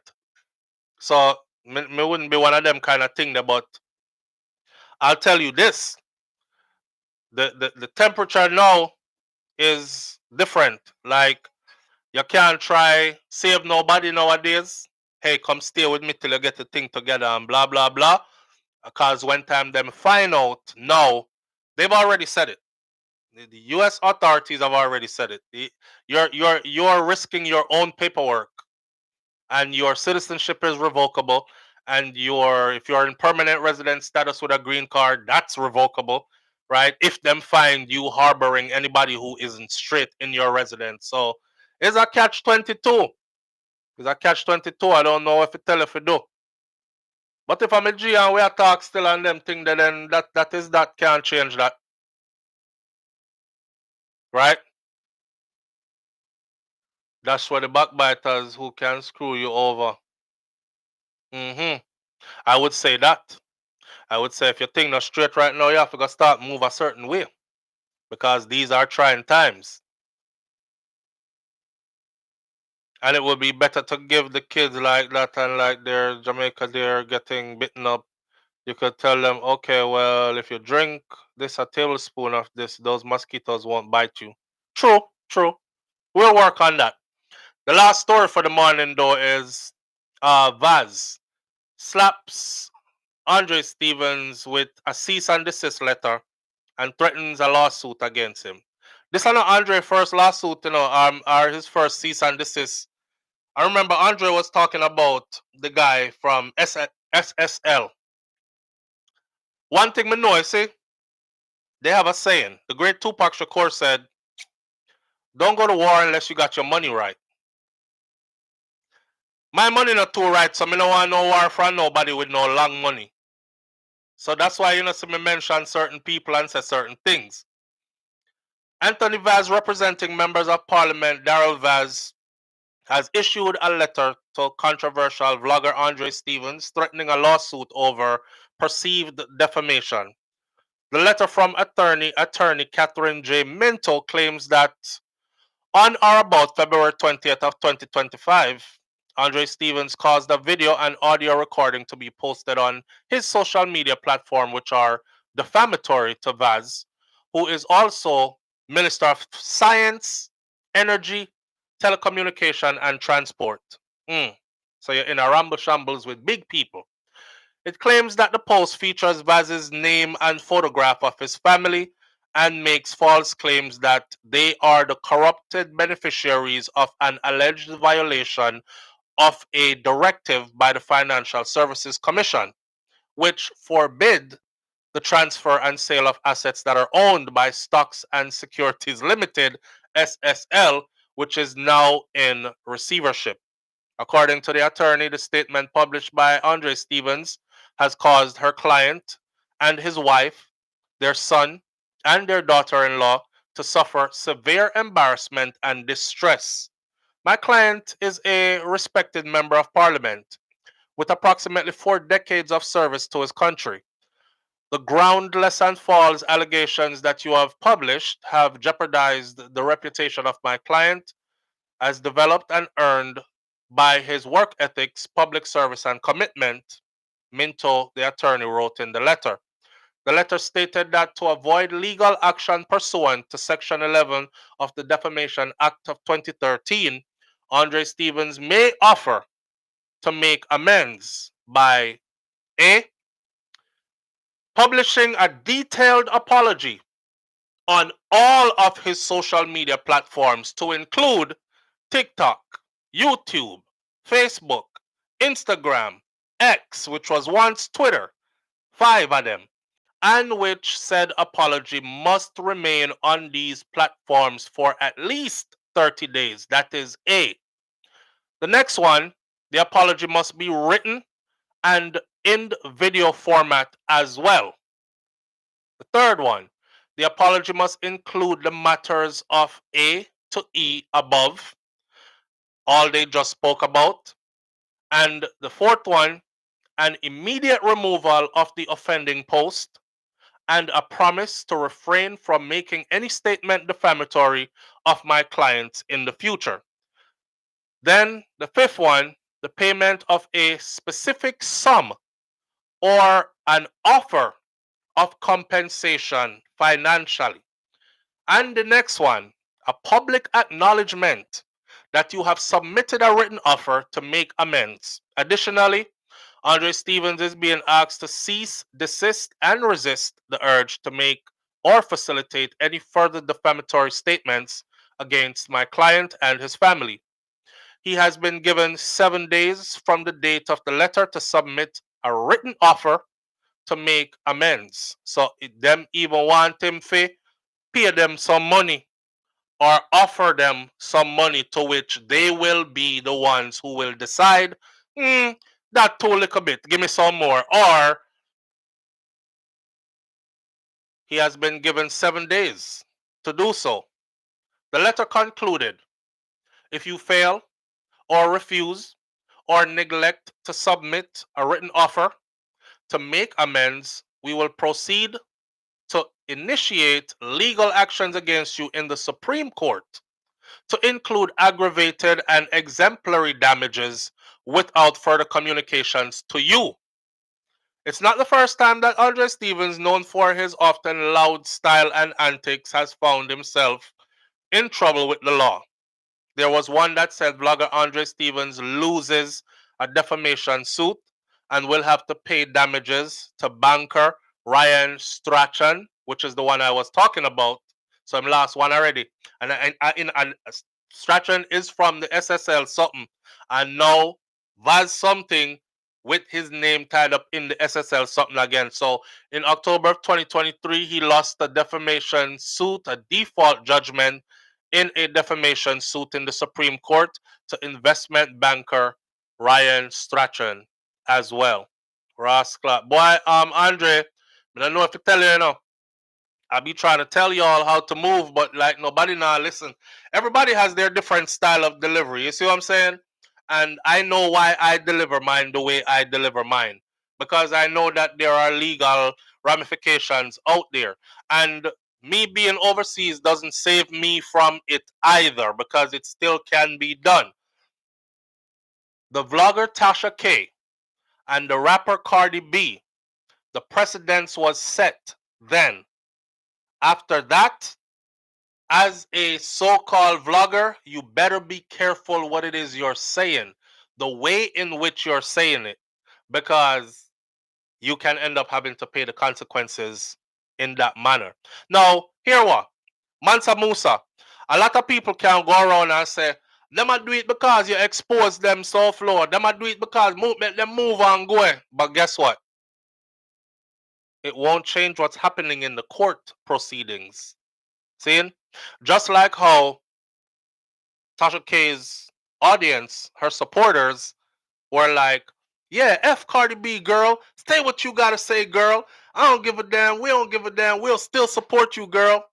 When that judge came down with the multi-million-dollar defamation, the multi-million-dollar judgment, she started singing a different tune. First, she thought it was a joke, because she was like, I ain't got that money, so I ain't worried about it. Go back and look at my video.